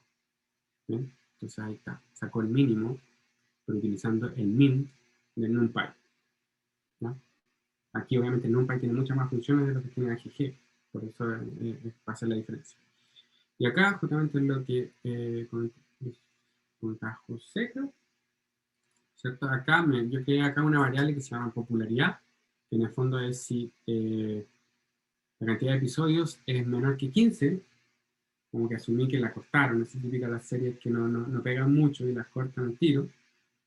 Entonces le puse señal menor o igual que 15 episodios, no era popular y al contrario era popular, entonces tenemos eso. Y acá otra variable que en el fondo trae el presente 25, el primer cuartil, ¿cierto? Y esta, si bien existe, aquí la estoy creando yo, ¿bien? La estoy creando yo como una función que le puse Q1, ¿ya? ¿Podría haber ocupado esto que está aquí directamente? Sí, podría haber ocupado eso que está ahí directamente. Pero para que digamos, justamente para contestar la pregunta, yo creé una función, ¿ya? Se llama Q1, y después, acá, hago group by, aquí por ejemplo tengo varios tipos, ¿ya? El tipo y la popularidad, ¿ya? Para agrupar, AGG, min, bueno, promedio, mínimo, máximo, conteo, y Q1, que es la función que yo creo. ¿Bien? ¿Y sobre cuáles? Sobre rating y episodios. ¿Bien? Y aquí si ustedes hacen enter, el despliegue, insisto, es bien bonito. ¿Bien? Entonces, de nuevo, ahora tiene dos índices. Si se fijan, hasta los pone con colores, muy entretenido. ¿Bien? Movie, no popular, popular. Música, no popular, popular. Entonces, para cada uno del type tiene popular y no popular, y su valor de promedio, mínimo, máximo, conteo, y el Q1, que es la función que nosotros creamos. ¿Bien? Entonces, sí, uno puede agregar por funciones que uno crea, sin ningún tipo de problema. ¿Bien? Cuando uno quiere este data frame, llevarlo a un data frame común y silvestre, bueno, ahí hay que hacerle un tratamiento porque esto tiene múltiples índices en filas y múltiples índices en columnas. Por eso estas columnas tienen como subcolumnas, ¿bien? Porque este es el índice, como el primer índice, y este es un segundo índice. ¿Bien? Acá tengo dos índices, ¿bien? Entonces yo tendría que hacer un reset index para resetear los índices de las filas. Después tendría que hacer como un traspuesto, resetear los índices de las columnas, ¿bien? Y después volver a transponer, ¿bien? Vamos a ver si me acuerdo cómo se hace eso. Pero aquí le podemos poner derecho. ¿Bien? Hacemos esto. Vamos a hacer el caso y mostrarles. En el fondo, de f es s, ¿cierto? Y para que lo vayan viendo cómo va cambiando. Tenemos eso. Está así como bien bonito el despliegue. Yo le pongo reset index, paréntesis, porque es método, para setear los índices de las filas, es decir, type y popularidad pasan a estar como en la primera línea. Bien. Si ahora le pongo punto T mayúscula, lo da vuelta. Y ahora estos de acá son índices. Entonces ahora le puedo poner reset index nuevamente, paréntesis, porque es método. Y ahora reseteó esos de ahí. ¿Bien? Entonces tenemos estos de acá. Y después podemos poner T de nuevo. Y ahí quedó, en el fondo, y aquí pues, después podríamos pasar a esto, que sea el nombre de las columnas, etc. Bien, ahí después ustedes pueden arreglar bonito, pero en el fondo ahí ya tenemos lo que queremos. Entonces, uno puede eliminar las dos primeras filas y poner los nombres de las columnas que quieran. ¿Ya? Pero ahí ya eliminamos todos los índices. Entonces, reset index siempre elimina los índices asociados a filas, no a columnas. Entonces después le pueden hacer con la T, que transpone, volver a resetear el índice y después volver a transponer. ¿Bien? Eso. Esos son group by y agregación. Bien. Nada muy complicado. Bien, y tiene estas particularidades de que el despliegue es muy lindo. Eso yo es lo que más rescato, porque uno puede ver cómo bien, digamos, las formas en que agregó y calculó. Bien, después vienen los merge, que los merge son, son como los join en SQL, ¿cierto? Son las uniones de tablas. ¿Ya? Entonces aquí hice dos data frames, solo para ilustrar, que son, en el fondo tenemos nombre y profesión en un data frame y nombre y contratación en otro data frame. ¿Ya? El año de contratación. Entonces aquí tenemos profesión. Y cuando uno quiere hacer merge, uno puede usar, perdón, la función es pd, ¿cierto? Que es el módulo, y llamamos a la función dentro del módulo que es merge. Y ponen los data frames. ¿Bien? Y eso lo que hace es que los pega. ¿Cómo los pega? Si ustedes lo entregan así nomás, detecta las columnas que se llaman igual y los pega, digamos, pegándose al lado nomás según corresponde. ¿Ya? Por defecto es un inner join, es decir, si en este caso la columna que es lo mismo es el nombre, lo que trae es la intersección de lo que, en el fondo de lo que encuentra, considera la intersección. Si Susana no hubiese estado acá, hubiese traído simplemente Juan Jorge Luis. ¿Bien? De hecho, si quieren hacer el caso, lo vamos a cambiar. No Susana. Digamos, ahí. Tatiana. ¿Bien? Entonces, cuando lo crean, tenemos Tatiana, y ahora cuando hacen merge, trae Juan Jorge Luis. No trajo ni a Susana ni a Tatiana, porque eso no está en común. ¿Ya? ¿Qué pasa si yo quiero definir sobre qué variable? En este caso hay solo una, entonces ya, la tomó y hizo el join, está perfecto. Pero ¿qué pasa si yo quiero definir sobre cuáles variables quiero que haga el join? Bueno, entonces ustedes les pueden dar un parámetro, se llama on, ¿bien? Que es el parámetro sobre el cual yo voy a hacer el join. En este caso es nombre. Y le estoy especificando la variable para hacer el join. ¿Bien? Y hace exactamente lo mismo. Bien, vamos a volver a Susana, pues para que no cambie lo de abajo, ¿no? Bien. Bien. ¿Qué pasa si hubiésemos tenido, déjenme estos comentarlos para explicar esto. ¿Qué pasa si en vez de tener este data frame 2 con nombre y contratación hubiésemos tenido este otro, nos pasaron de una empresa y nos pasaron de dos áreas distintas, nos pasaron dos data frames distintos? Y uno venía con un nombre empleado y el otro venía con la columna nombre. ¿Cómo le hago el join?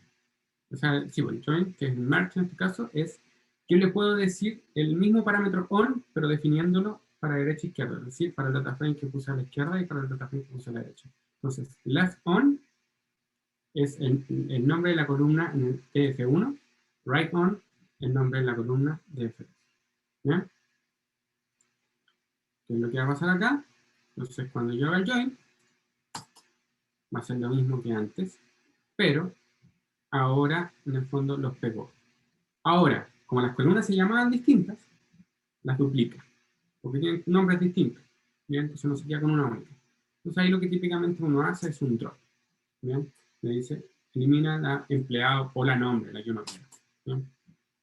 Y ahí, en el fondo, quedó exactamente igual que el de arriba. ¿Bien? Pero venían con, digamos, nombres de variables distintos. ¿Ya?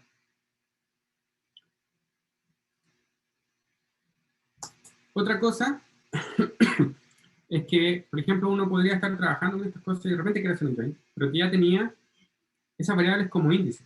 ¿Bien? Y a lo mejor me servían como índice. Entonces, ¿por qué yo voy a querer deshacer mis índices para hacer un join? Bueno, puedo utilizar los índices para hacer el join. ¿Y cómo? Pone left index true, right index true. De hecho, puede un data frame considerar los índices para hacer el join y el otro data frame una columna. Entonces ahí yo le hubiese puesto, por ejemplo, left index true, y si en el df2 no estaba como índice, le hubiese puesto right on y le pongo el nombre de la columna. Y lo que hace es el match entre esas dos cosas. Cuando le pongo true, si tienen un solo índice, los índices tienen que coincidir. Y como va a ser bien el join, si no coinciden, entrega un data frame vacío. Si fuesen múltiples índices, tienen que ir en el mismo orden y coincidir en el mismo orden. ¿Ya? Hay que tener un poco cuidado. Pero acá los tenemos los dos como índices, ¿cierto? Aquí no puse el display del de F1. Ay, me vamos. Bueno, el df1 también aquí le puse set index. Si lo tiro de nuevo, como ya está definido el índice, me va a tirar un error. Pero acá los dos están definidos como índice, entonces cuando hago el merge, aquí una de las gracias es que no se duplica. ¿Sí? Porque entiende el índice como índice único, da lo mismo el nombre que tenía. ¿Bien? Y de hecho le saca el nombre. ¿Bien? Entonces eso es una particularidad. Ya, acá ¿qué tenemos? Ya, acá tenemos ahora tenemos nombre y apellido, y profesión, nombre, apellido y contratación. ¿Bien? Como yo les dije, por defecto, ¿cómo se llama esto? El tipo de join que hace es inner join, es decir, intersección. Pero uno puede hacer distintos tipos de join. Left join se queda con todos los que aparecen en el data frame de la izquierda. Right join se queda con todos los que aparecen en el data frame de la derecha. Y en el fondo, si es que hay uno que no aparece, por ejemplo, si vamos a hacer left join, acá en el primero, df1 tiene todos estos. Entonces, cuando va a hacer el join, se fijan en df2, aparece Pedro y no aparece Federico. Entonces, lo que va a aparecer acá en Federico como contratación es un NA, porque no lo encontró acá. Pero este va a quedar exactamente como está y va a pegar lo que encuentre de contratación en este, que corresponde con este de arriba, obviamente. Como no le estoy poniendo sobre qué está haciendo el join, sobre qué variables, va a tomar obviamente nombre y apellido, que son las que coinciden en el nombre. Bien, entonces acá el outer join es como toma todo. Bien, es como un cruce total, o sea, se queda con todos los nombres y todos los apellidos que aparecen en este caso, y la contratación y la profesión la va a llenar con NA si es que aparece, si es que no aparece. ¿Bien? Entonces aquí, si le damos Enter, aparece. Entonces, Federico no aparece en el DF2, por lo tanto aparece con contratación NA. Pedro no aparece en el data frame 1, por lo tanto no tiene profesión. Y en el outer join aparece Pedro, digamos, en el fondo es como la unión de estos dos y después como hacer un unique, no se queda con los uniques, ¿sí? Pero los junta todos los nombres y todos los apellidos y después, si es que alguno no tiene contratación o profesión, siempre lo llena con NA. Existe otro que no se usa tanto, pero que es el cross join, ¿bien? Que hace como el producto cartesiano, ¿ya? Que es más escandaloso, el más grande. Pero ese casi no se usa. Eso. Y otra cosa interesante acá, que igual es bien entretenido para los join, es, por ejemplo, cuando uno tiene mismo nombre de variables en dos data frames distintos. ¿Bien? Por ejemplo, acá tengo temperaturas máximas. Aquí déjenme comentar esto para que veamos los data frames. Acá, por ejemplo, tenemos dos data frames que son ciudad y temperatura. Ciudad y temperatura.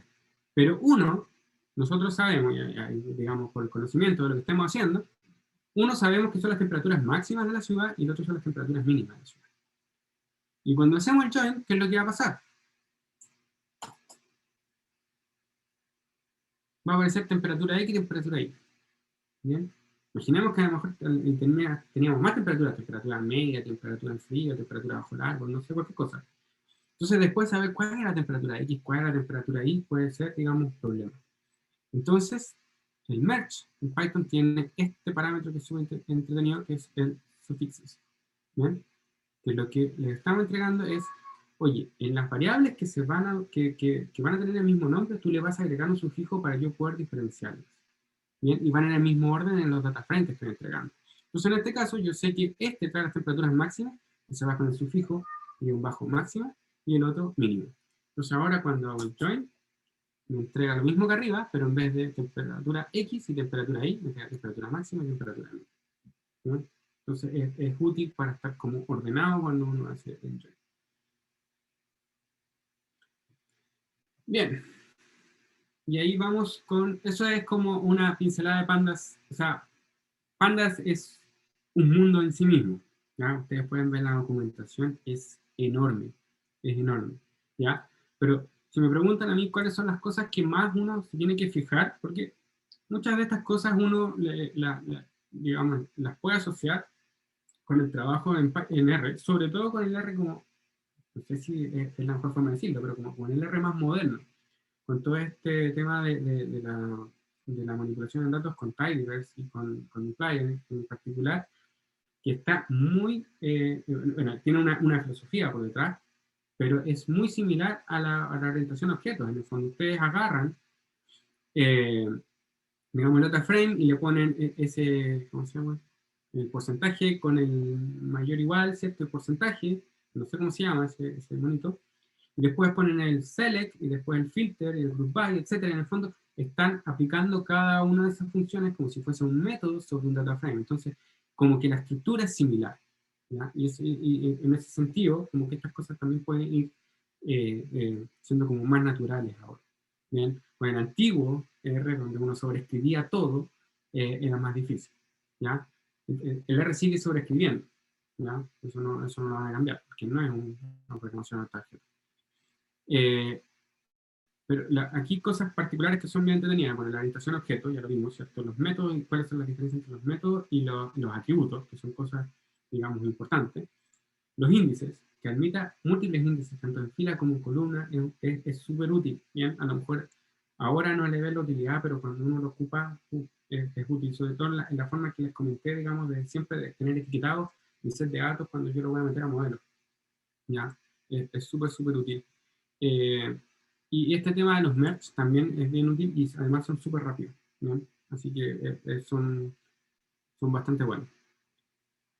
¿Alguna pregunta, comentario aquí? Que ahí ya después pasamos a algunos gráficos.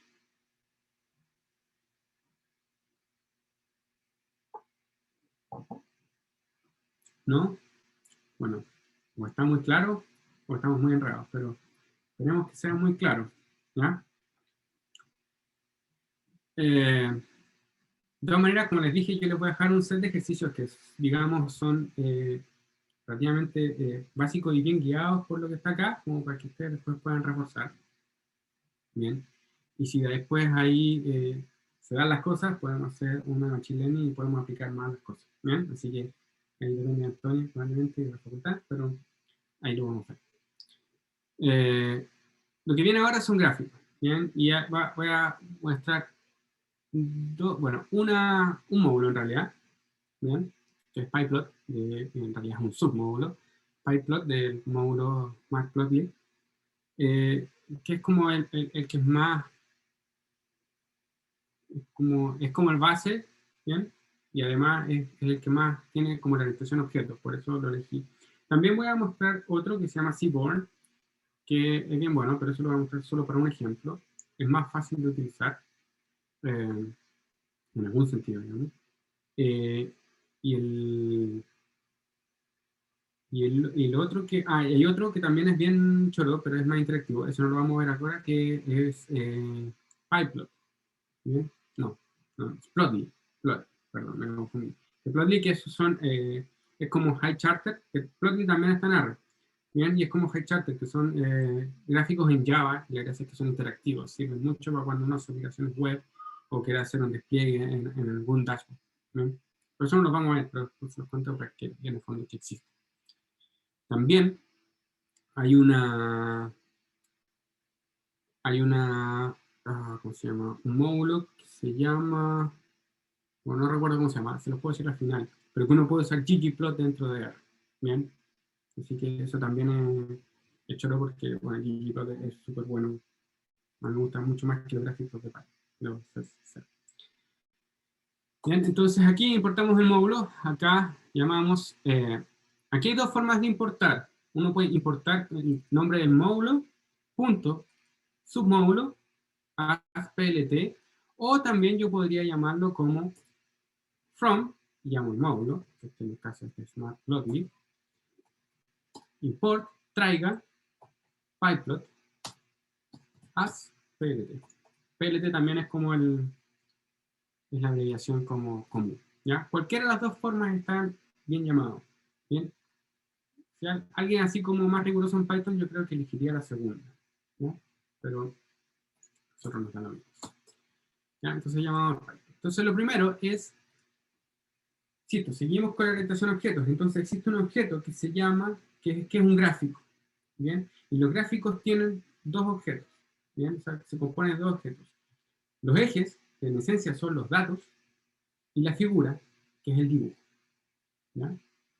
Entonces, cuando uno crea un gráfico, se crea con este comando, que es plt, que es el módulo que estamos utilizando, punto subplots, y acá adentro uno le pone varias cosas, ¿ya? Ahí les puedo contar qué es lo que son cada una de estas cosas. Y le pone igual a esto, fig, que es la figura, que guarda el dibujo, y ax, que son los axes, o los ejes, en el fondo que van a guardar los datos, ¿ya? Y ahí después vamos a ver, en el fondo, cómo se construye el gráfico con todas estas cosas, ¿ya? Y después el plt.show lo que hace es tomar el fig y pum, desplegarlo, ¿ya? Entonces, en este caso, este gráfico está vacío porque no le metimos nada, ¿ya? Pero aquí solo comentarle algunas cosas. nRows y ncode me está diciendo cuántos gráficos tengo que hacer. Aquí se fijan 8, o sea 4, perdón. ¿Ah? Esto hay 4, 2 filas, 2 columnas. Fig size es el tamaño en el fondo de la figura, ¿ya? ¿De cuánto por cuánto es? ¿Ya? Entonces, si aquí ustedes empiezan a modificar esto, se va a empezar a ver más rectangular para un lado o para el otro, ¿ya? Se ve más rectangular hacia abajo, ¿bien? Muchas veces los ejes se comparten. Entonces, si ustedes no ponen lo que viene acá, se ve así. Bien, todos los números en cada uno de los cuadraditos, bien, que llena demasiado de cosas a la vista. Entonces, si los ejes están siendo compartidos, es decir, el i de acá y el i de acá son iguales, y los i de acá son iguales, y los x los mismos hacia arriba, yo los puedo compartir. Y así no estoy poniendo todos los valores. Entonces, cuando ustedes ponen char x, true, char y igual true, lo que hace es que muestra los que son como los jefes que mandan. Entonces acá pone un eje Y y un eje Y, y se subentiende que este gráfico tiene exactamente los mismos ejes. Lo mismo pasa acá abajo y lo mismo con los X. ¿Bien? Entonces el gráfico queda más limpio. ¿Ya? Eso es así como uno crea el gráfico. Después del gráfico hay que rellenar, ¿ya? Entonces, por ejemplo, vamos a ver el primer gráfico, que es un plot simple, en el fondo como uno que llena el mismo plot base del R, ¿ya? Entonces acá voy a traer los datos del SP-Future, que son los datos, ¿cierto?, de este índice, ¿cierto? Tenemos el más alto, más bajo, el precio de cierre, el precio de abertura y el precio de cierre ajustado y el volumen transado. ¿Bien? No sé si se manejan con el mundo bursátil, pero en el fondo esos son los típicos valores que se dan en los índices y en las acciones, ¿ya? Entonces, ¿qué es lo que vamos a hacer? Queremos graficar la serie de tiempo de los precios de cierre. Entonces, ¿qué es lo que hago? Creo la figura primero. Cuando crean así vacío, es un gráfico bien, y que bien tiene un tamaño por defecto, que no recuerdo cuál es, ¿ya? Pero esto crea la figura y los ejes, ¿ya? Y ahora agregamos los datos, ¿bien? Entonces tomamos el objeto X a X, ¿y cómo le vamos a pasar los datos de una manera específica? Con un plot, ¿bien? Es un tipo de gráfico, digamos, como de línea. Entonces, punto plot, le estoy entregando el método, ¿cierto? Y después a ese gráfico le paso algo. En este caso, ¿qué es?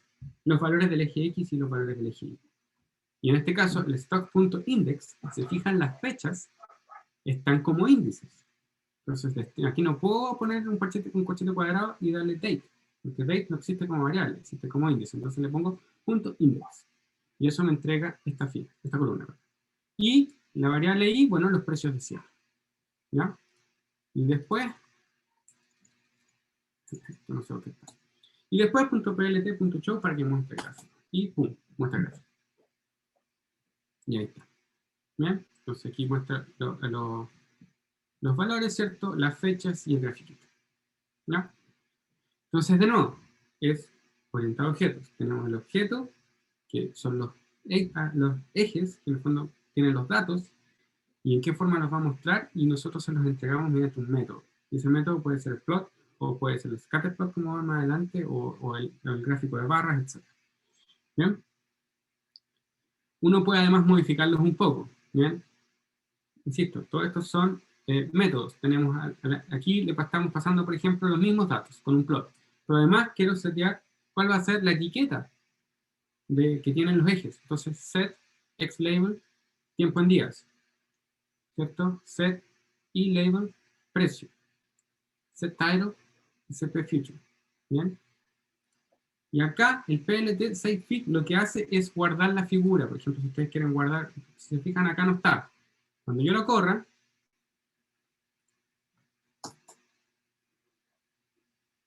muestra, despliega el gráfico, ahí está con las etiquetas, ¿cierto? Todas las etiquetas, y además aquí está guardado, como PNG. ¿Bien? Ustedes lo pueden abrir después. Eso. Hay más parámetros, ¿cierto? Por ejemplo, puedo hacer la figura, por ejemplo, más grande. A lo mejor la estoy encontrando muy chica y la quiero hacer más grande, ¿ya? Y además tiene varios parámetros, igual que el plot de R. Marker, que en el fondo es como marco el punto. Bien, recuerden que esto es una línea que va sobre punto, en realidad, una línea poligonal. El marker es qué es lo que va a poner sobre el punto. Bien. El tipo de línea sólida puede ser con puntos, puede ser de guiones, etc.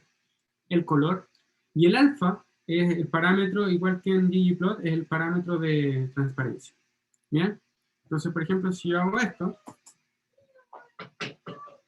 tengo la línea, pero con todos los puntos, todos los valores van marcados con un punto. Si pongo una B, van con flechitas, bien, hacia abajo. Si pongo este, va con flechitas hacia el lado, bien. Si lo borro, no aparecen exactamente como arriba, bien, simplemente aparece la línea, ¿ya? El solid lo puedo cambiar, si pongo dotted, oh.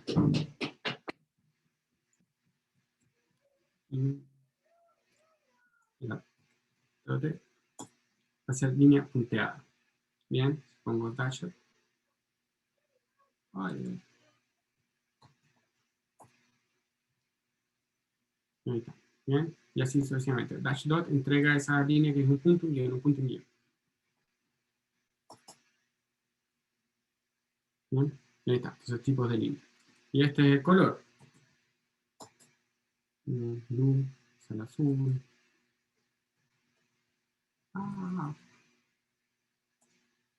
Black. Bien. Y este es el parámetro, digamos, de transparencia.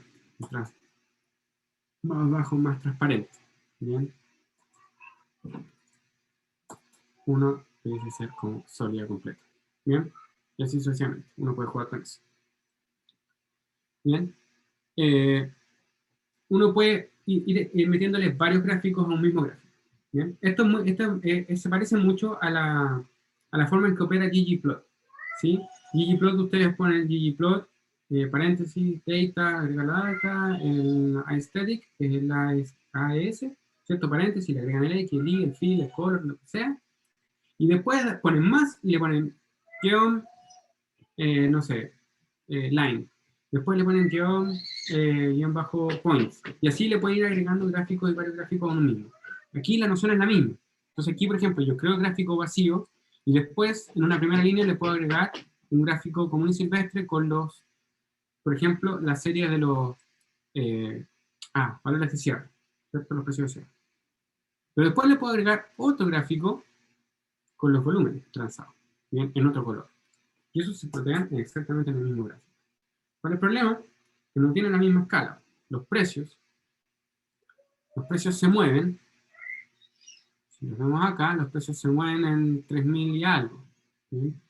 La cantidad de transacciones, digamos, son en millones. Entonces, claro, hace que la curva roja, que es la de los precios, se vea como una línea abajo. ¿Bien? Bueno, ¿cómo se cambia eso? Hay dos opciones. O pegamos dos gráficos, uno arriba del otro. Entonces, ahí sí utilizamos n-row y n-column, ¿cierto? En este caso, comparten el eje X, ¿ok? Porque son las fechas. Y aquí, algo que hay que tener cuidado, como son dos gráficos, uno tiene que poner, llamar a qué gráfico estoy llamando, poner a qué gráfico estoy llamando. AX0 es el de arriba, AX1 es el de abajo. Entonces al de arriba le voy a agregar los precios de cierre, al de abajo le voy a agregar los volúmenes. ¿Bien? Entonces entregar dos gráficos, uno arriba del otro, que comparten el eje X, que son las mismas fechas, pero cada uno está en su escala. ¿Bien? Eso es una forma. Y la otra forma es poner los dos gráficos en un mismo gráfico, pero cada uno con su escala, es decir, un eje a cada lado. Eso que también es típico. ¿Bien? Entonces acá ponen, aquí tienen el gráfico, ¿cierto? Aquí se crea solo uno, a x.plot, le agregamos los precios de cierre, en rojo le puse algo de transparencia, después les pongo seteo los ejes X e Y. Y después utilizo este método que se llama AX-Twin X.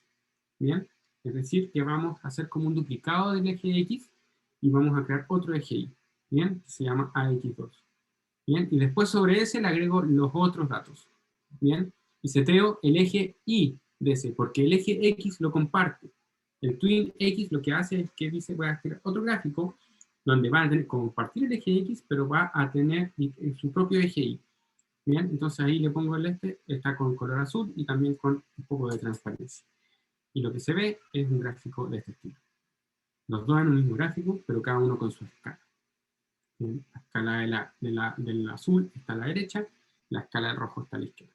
Bien, pero lo de abajo, las fechas se comparten. Entonces, queda un buen gráfico como para comparar hartas cosas. Por ejemplo, aquí hay una subida en el volumen transado y hay una baja en el precio. ¿Bien? Entonces, típicamente pasa. Bien, quedan 5 minutos. ¿Ya? Entonces, algunos gráficos de barra quiero pasar a uno que es un poquito más interesante, que estos de acá, porque esto ya, digamos, ustedes lo van a, imagino que agarrar al tiro. Acá hicimos una agrupación por el tipo y contamos la cantidad de episodios, ¿ya? Y acá, por ejemplo, hacer la misma idea, ¿ya?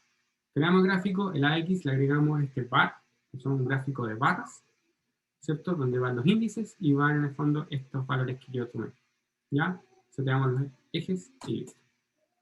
¿Ya?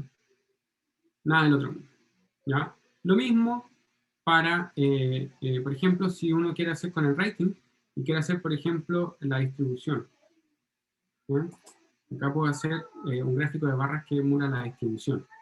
También puedo hacer uno que emule la densidad.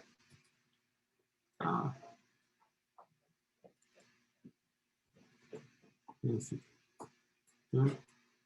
Esta es la densidad. Y los bins, en el fondo, son, digamos, cuántas separaciones de las barras, digamos, uno va a generar. ¿Ya? Entonces aquí no me quiero detener tanto. Bueno, puedo poner, obviamente, dos en un mismo gráfico, ¿cierto? Como para compararlos, estos no son muy buenos, pero hay que tirar la leyenda y todo, ¿cierto? Con el AX.legend, ¿cierto? Y este que es más entretenido. Hay unos gráficos que son como barras estaqueadas, son como varias barras hacia arriba, ¿ya? Y esto es algo que uno crea, digamos, a mano, Bien, y esta es la gracia de, como de ir metiéndole cosas al gráfico. Entonces, les voy a mostrar el gráfico y después les explico en el fondo cuál es la idea por detrás. Pero el gráfico es ese. En el fondo es la proporción de niños, adolescentes, adultos y ancianos en ciertos países. Bien, y lo grafica en este gráfico que es súper cómodo para visualizar. ¿Cómo se hacen estos gráficos? Lo que uno hace es graficar simplemente el mismo gráfico de barras que vimos antes, pero en cada etapa voy poniendo las barritas sobre las barras que estaban antes. Bien, eso es todo. Entonces, si se fijan, la primera barra que le agrego es el index, que es el primero, y le agrego la variable niños. Entonces ahí están los niños, en verde claro. La segunda barra, le agrego los adolescentes, pero lo que le exijo que abajo deben quedar los niños. Entonces se agregan estas naranjitas sobre las barras de los niños. Y así sucesivamente. Después vienen a los adultos, que abajo de ellos tienen la de los niños más la de los adolescentes. Entonces tienen que ir sobre la barra de los adolescentes y así sucesivamente. Entonces el gráfico está hecho a mano. Y así ustedes pueden entrar en el fondo lo que ustedes quieran, ¿ya? Porque da esas facilidades. Bien, aquí el edge color es esa línea blanquita que separa las barras, si no quiere ir pegado. Bien, aquí está el ancho, que también uno lo define, les da la etiqueta, ¿cierto? Y el color. Obviamente después Bastián, una pregunta. ¿Sí? Perdón. ¿Por qué hay al principio una fig, coma, y luego empieza el listado de funciones? Eso es lo único que no... ¿Cómo? ¿Dónde? ¿Aquí? Fig, ese, sí, al principio. Porque este PLT subplot crea dos objetos. Uno que se llama fig y otro que se llama AX. ¿Ya? Que son la figura y los ejes. Los ejes son los que tienen los datos y generan los gráficos. Pero después cuando tú pones este plt.show, lo que hace es llamar al objeto fig, que es el que guarda la imagen. ¿Ya? Perfecto. Cuando hay varias funciones que crean varios, o métodos de hecho también, que crean varios objetos a su vez, y esos se separan por una coma. Esto sabe que hay un objeto que crea que se queda guardado en este y el otro se queda guardado en este. ¿Ya? Perfecto, muchas gracias.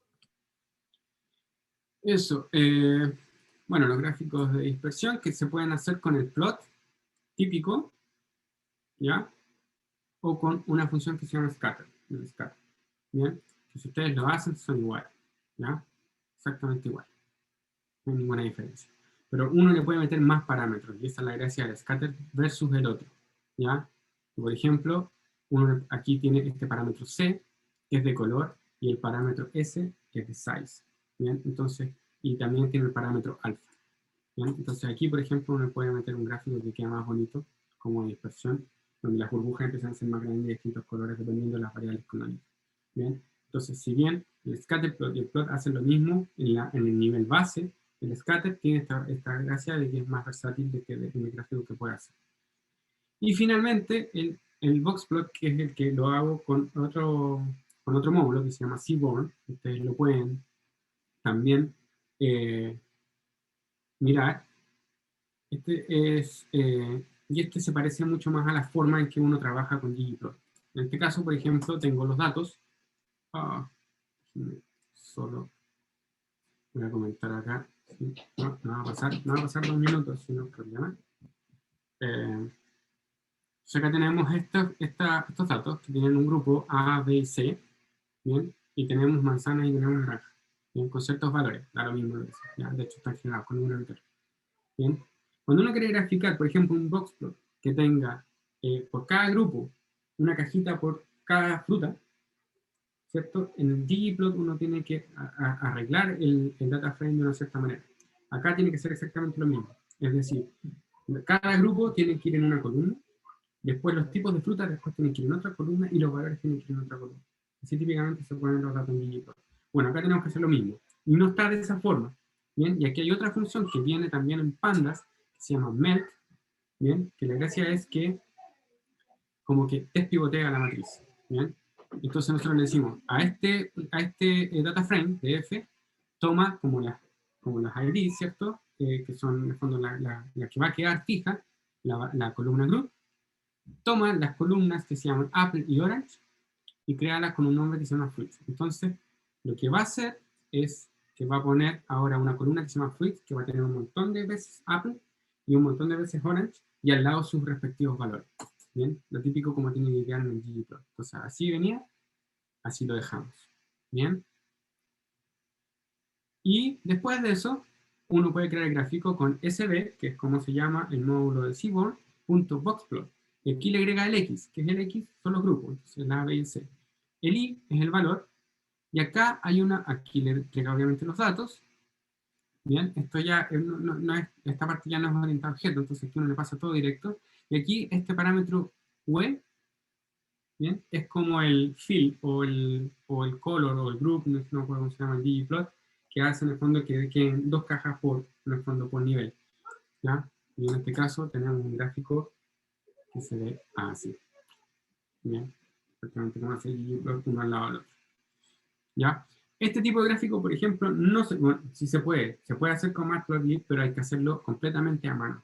¿Bien? Es decir, tengo que hacer como las cajas, por ejemplo, las cajas primero para las manzanas, cada caja de la manzana correrla un poquito hacia la izquierda, después sobre ese gráfico que creé, hacer todas las cajas para la naranja y correr la mano hacia la derecha, y etcétera, es un cacho. Por eso en este caso, y siempre lo muestro con el Seaborn, además para mostrar otro tipo de gráfico. Bien, y solo con esto termino.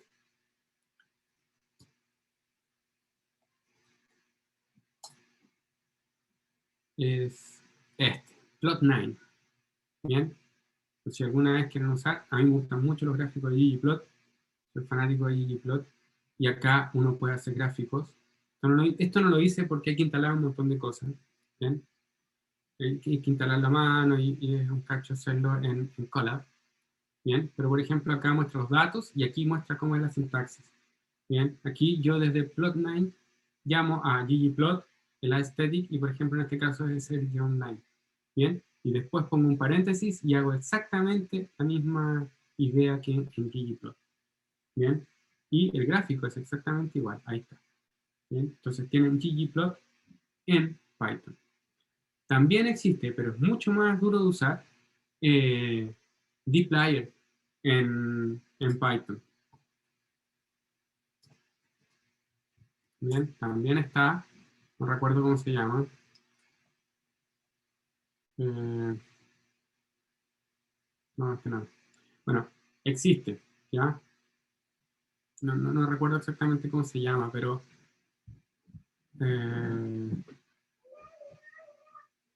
eso déjeme ver si es este va a mostrárselo.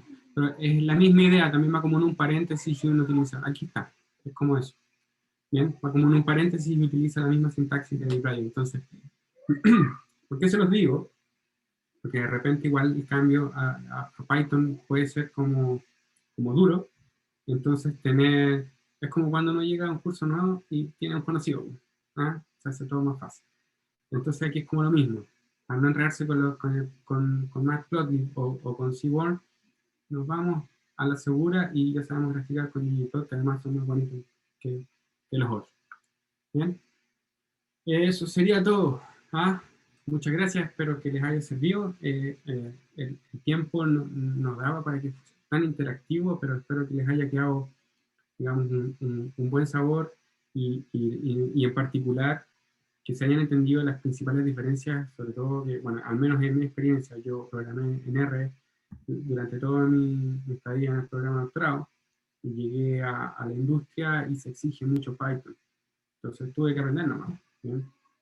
Así que espero que les haya servido y tienen que seguir intentando. Yo ahí después le pido a Antonio sus correos, les voy a mandar la clase de nuevo, les voy a mandar los datos también que se usan en la clase y además también les voy a mandar una lista de ejercicios como por si quieren practicar lo que vimos hoy. Bien, y cualquier cosa, Antonio les puede dar mi correo, me pueden escribir, yo feliz de ayudar. Muchas Ahí gracias. hacemos el contacto. Muchas gracias a todos. Quería aprovechar de dejarles un link aquí en el chat para evaluar la actividad. Igual se las voy a mandar al correo, pero para que nos cuenten y ahí vayamos pudiendo mejorar y hacer nuevas actividades. Muchas gracias, Bastián, por todo y a todos los participantes. No, gracias a ustedes. Estén muy bien. Muchas gracias, buenas noches. Buenas noches, Chao. descansen. Buen Muchas fin de semana. gracias, que esté muy bien.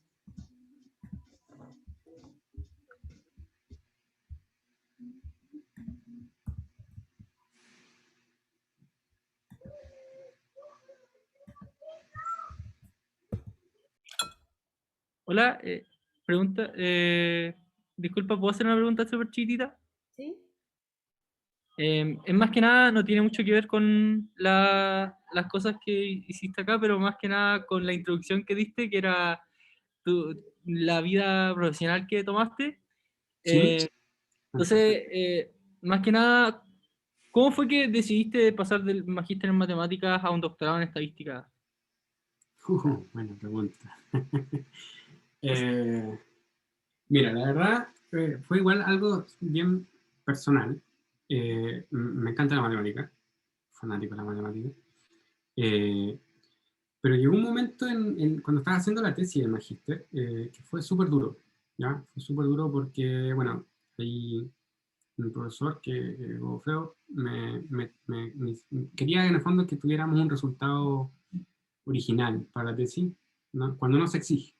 ¿Ya? Entonces era mi primera como aproximación a hacer investigación como de real, en el fondo, de sacar tu propio teorema y tus cosas.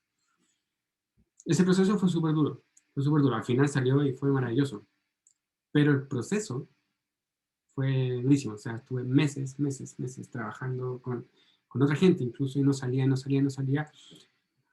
Finalmente fue como la tesis, ya no sé, vamos a hacer la revisión bibliográfica nomás, y en algún momento en una conversación con el Go y Aníbal, con un amigo con el que trabajábamos, salió la solución, pero una conversación de 5 minutos, así como una iluminación, salió maravilloso, lo escribimos y todo. Pero después de eso, dije, bueno, estoy dispuesto a soportar eso toda mi vida porque así es. En el fondo, es todo el rato un sufrimiento constante, cuesta que salgan los resultados, y sale el resultado maravilloso, bacán, pero después seguía lo mismo. Entonces es como un tema como de constante, no sé si frustración es la palabra, pero es duro, en el fondo tenés que acostumbrarte a eso. Entonces yo dije, bueno, no sé si estoy acostumbrado a eso. Igual me metí al doctorado, igual iba a pasar por lo mismo, ¿bien? Pero el doctorado en estadística me da la posibilidad de salir a trabajar si es que yo después del doctorado ya definitivamente decidía que la investigación no es lo mío. Entonces te abre más puertas. Hoy día con matemáticas yo creo que puedes hacer lo mismo, pero pasa que primero, por ejemplo, hacer doctorado en matemáticas y después ir a trabajar en la industria igual pesa, en el sentido de que vas a tener que entrar a una posición super junior, ¿ya? Y para que estamos con cosas, las posiciones junior pagan mal, ¿bien? Entonces, si uno hizo la licenciatura, magíster, después doctorado, que son como 13 años, al menos en mi caso, o 14, no sé, para entrar ganando re poco, no es como muy conveniente en ese sentido. En cambio, yo como vienes del área, no puedo entrar, yo igual entré en una posición junior, me la banqué un rato, ¿bien? Porque, bueno, uno tiene que aprender igual cosas de la industria que son súper distintas a la academia, ¿bien? Pero eso básicamente, en el fondo quería tener la posibilidad de poder ir a trabajar en la industria si es que de verdad decidía que no quería seguir en la academia, que fue lo que pasó al final del día. Pero eso. Ah, Y vale, el muchas gracias. cambio, sí, y el cambio es bueno en el sentido porque, bueno, no es que se te haga fácil, pero sí venir con una base de matemática, de licenciatura, en mi caso, de magíster también, hace que muchas cosas las entendáis mucho mejor. En el caso del doctorado, por ejemplo, tenéis probabilidad avanzada, que es teoría medida, ¿bien? Pero cuando alguien viene de estadística es un parto. Entonces, cuando venía de matemática lo pasáis súper bien. Entonces, como que en ese sentido también tiene un plus el hacer primero matemática. Yo me caía en otras cosas, pues no sabía ni lo que era una regresión. No podía saber lo que era un promedio cuando entré al doctorado. Entonces, ahí hay un trade-off que hay que pagar.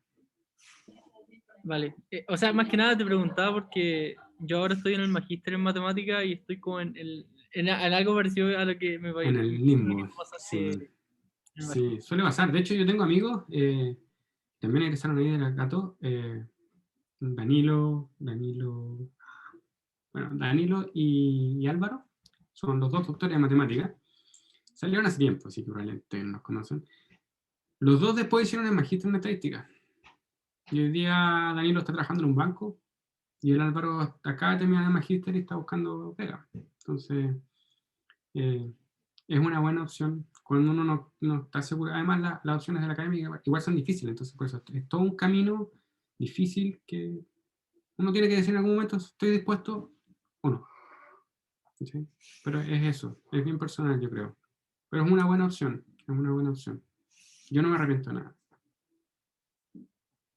Ya vale, muchas gracias, muchas gracias. Nada. Gracias a todos, nos estamos viendo. Gracias, Bastián. Sí. Que Ya, estén Natalia, bien. que estés muy bien. Chau, chau. Ya, chao, chao.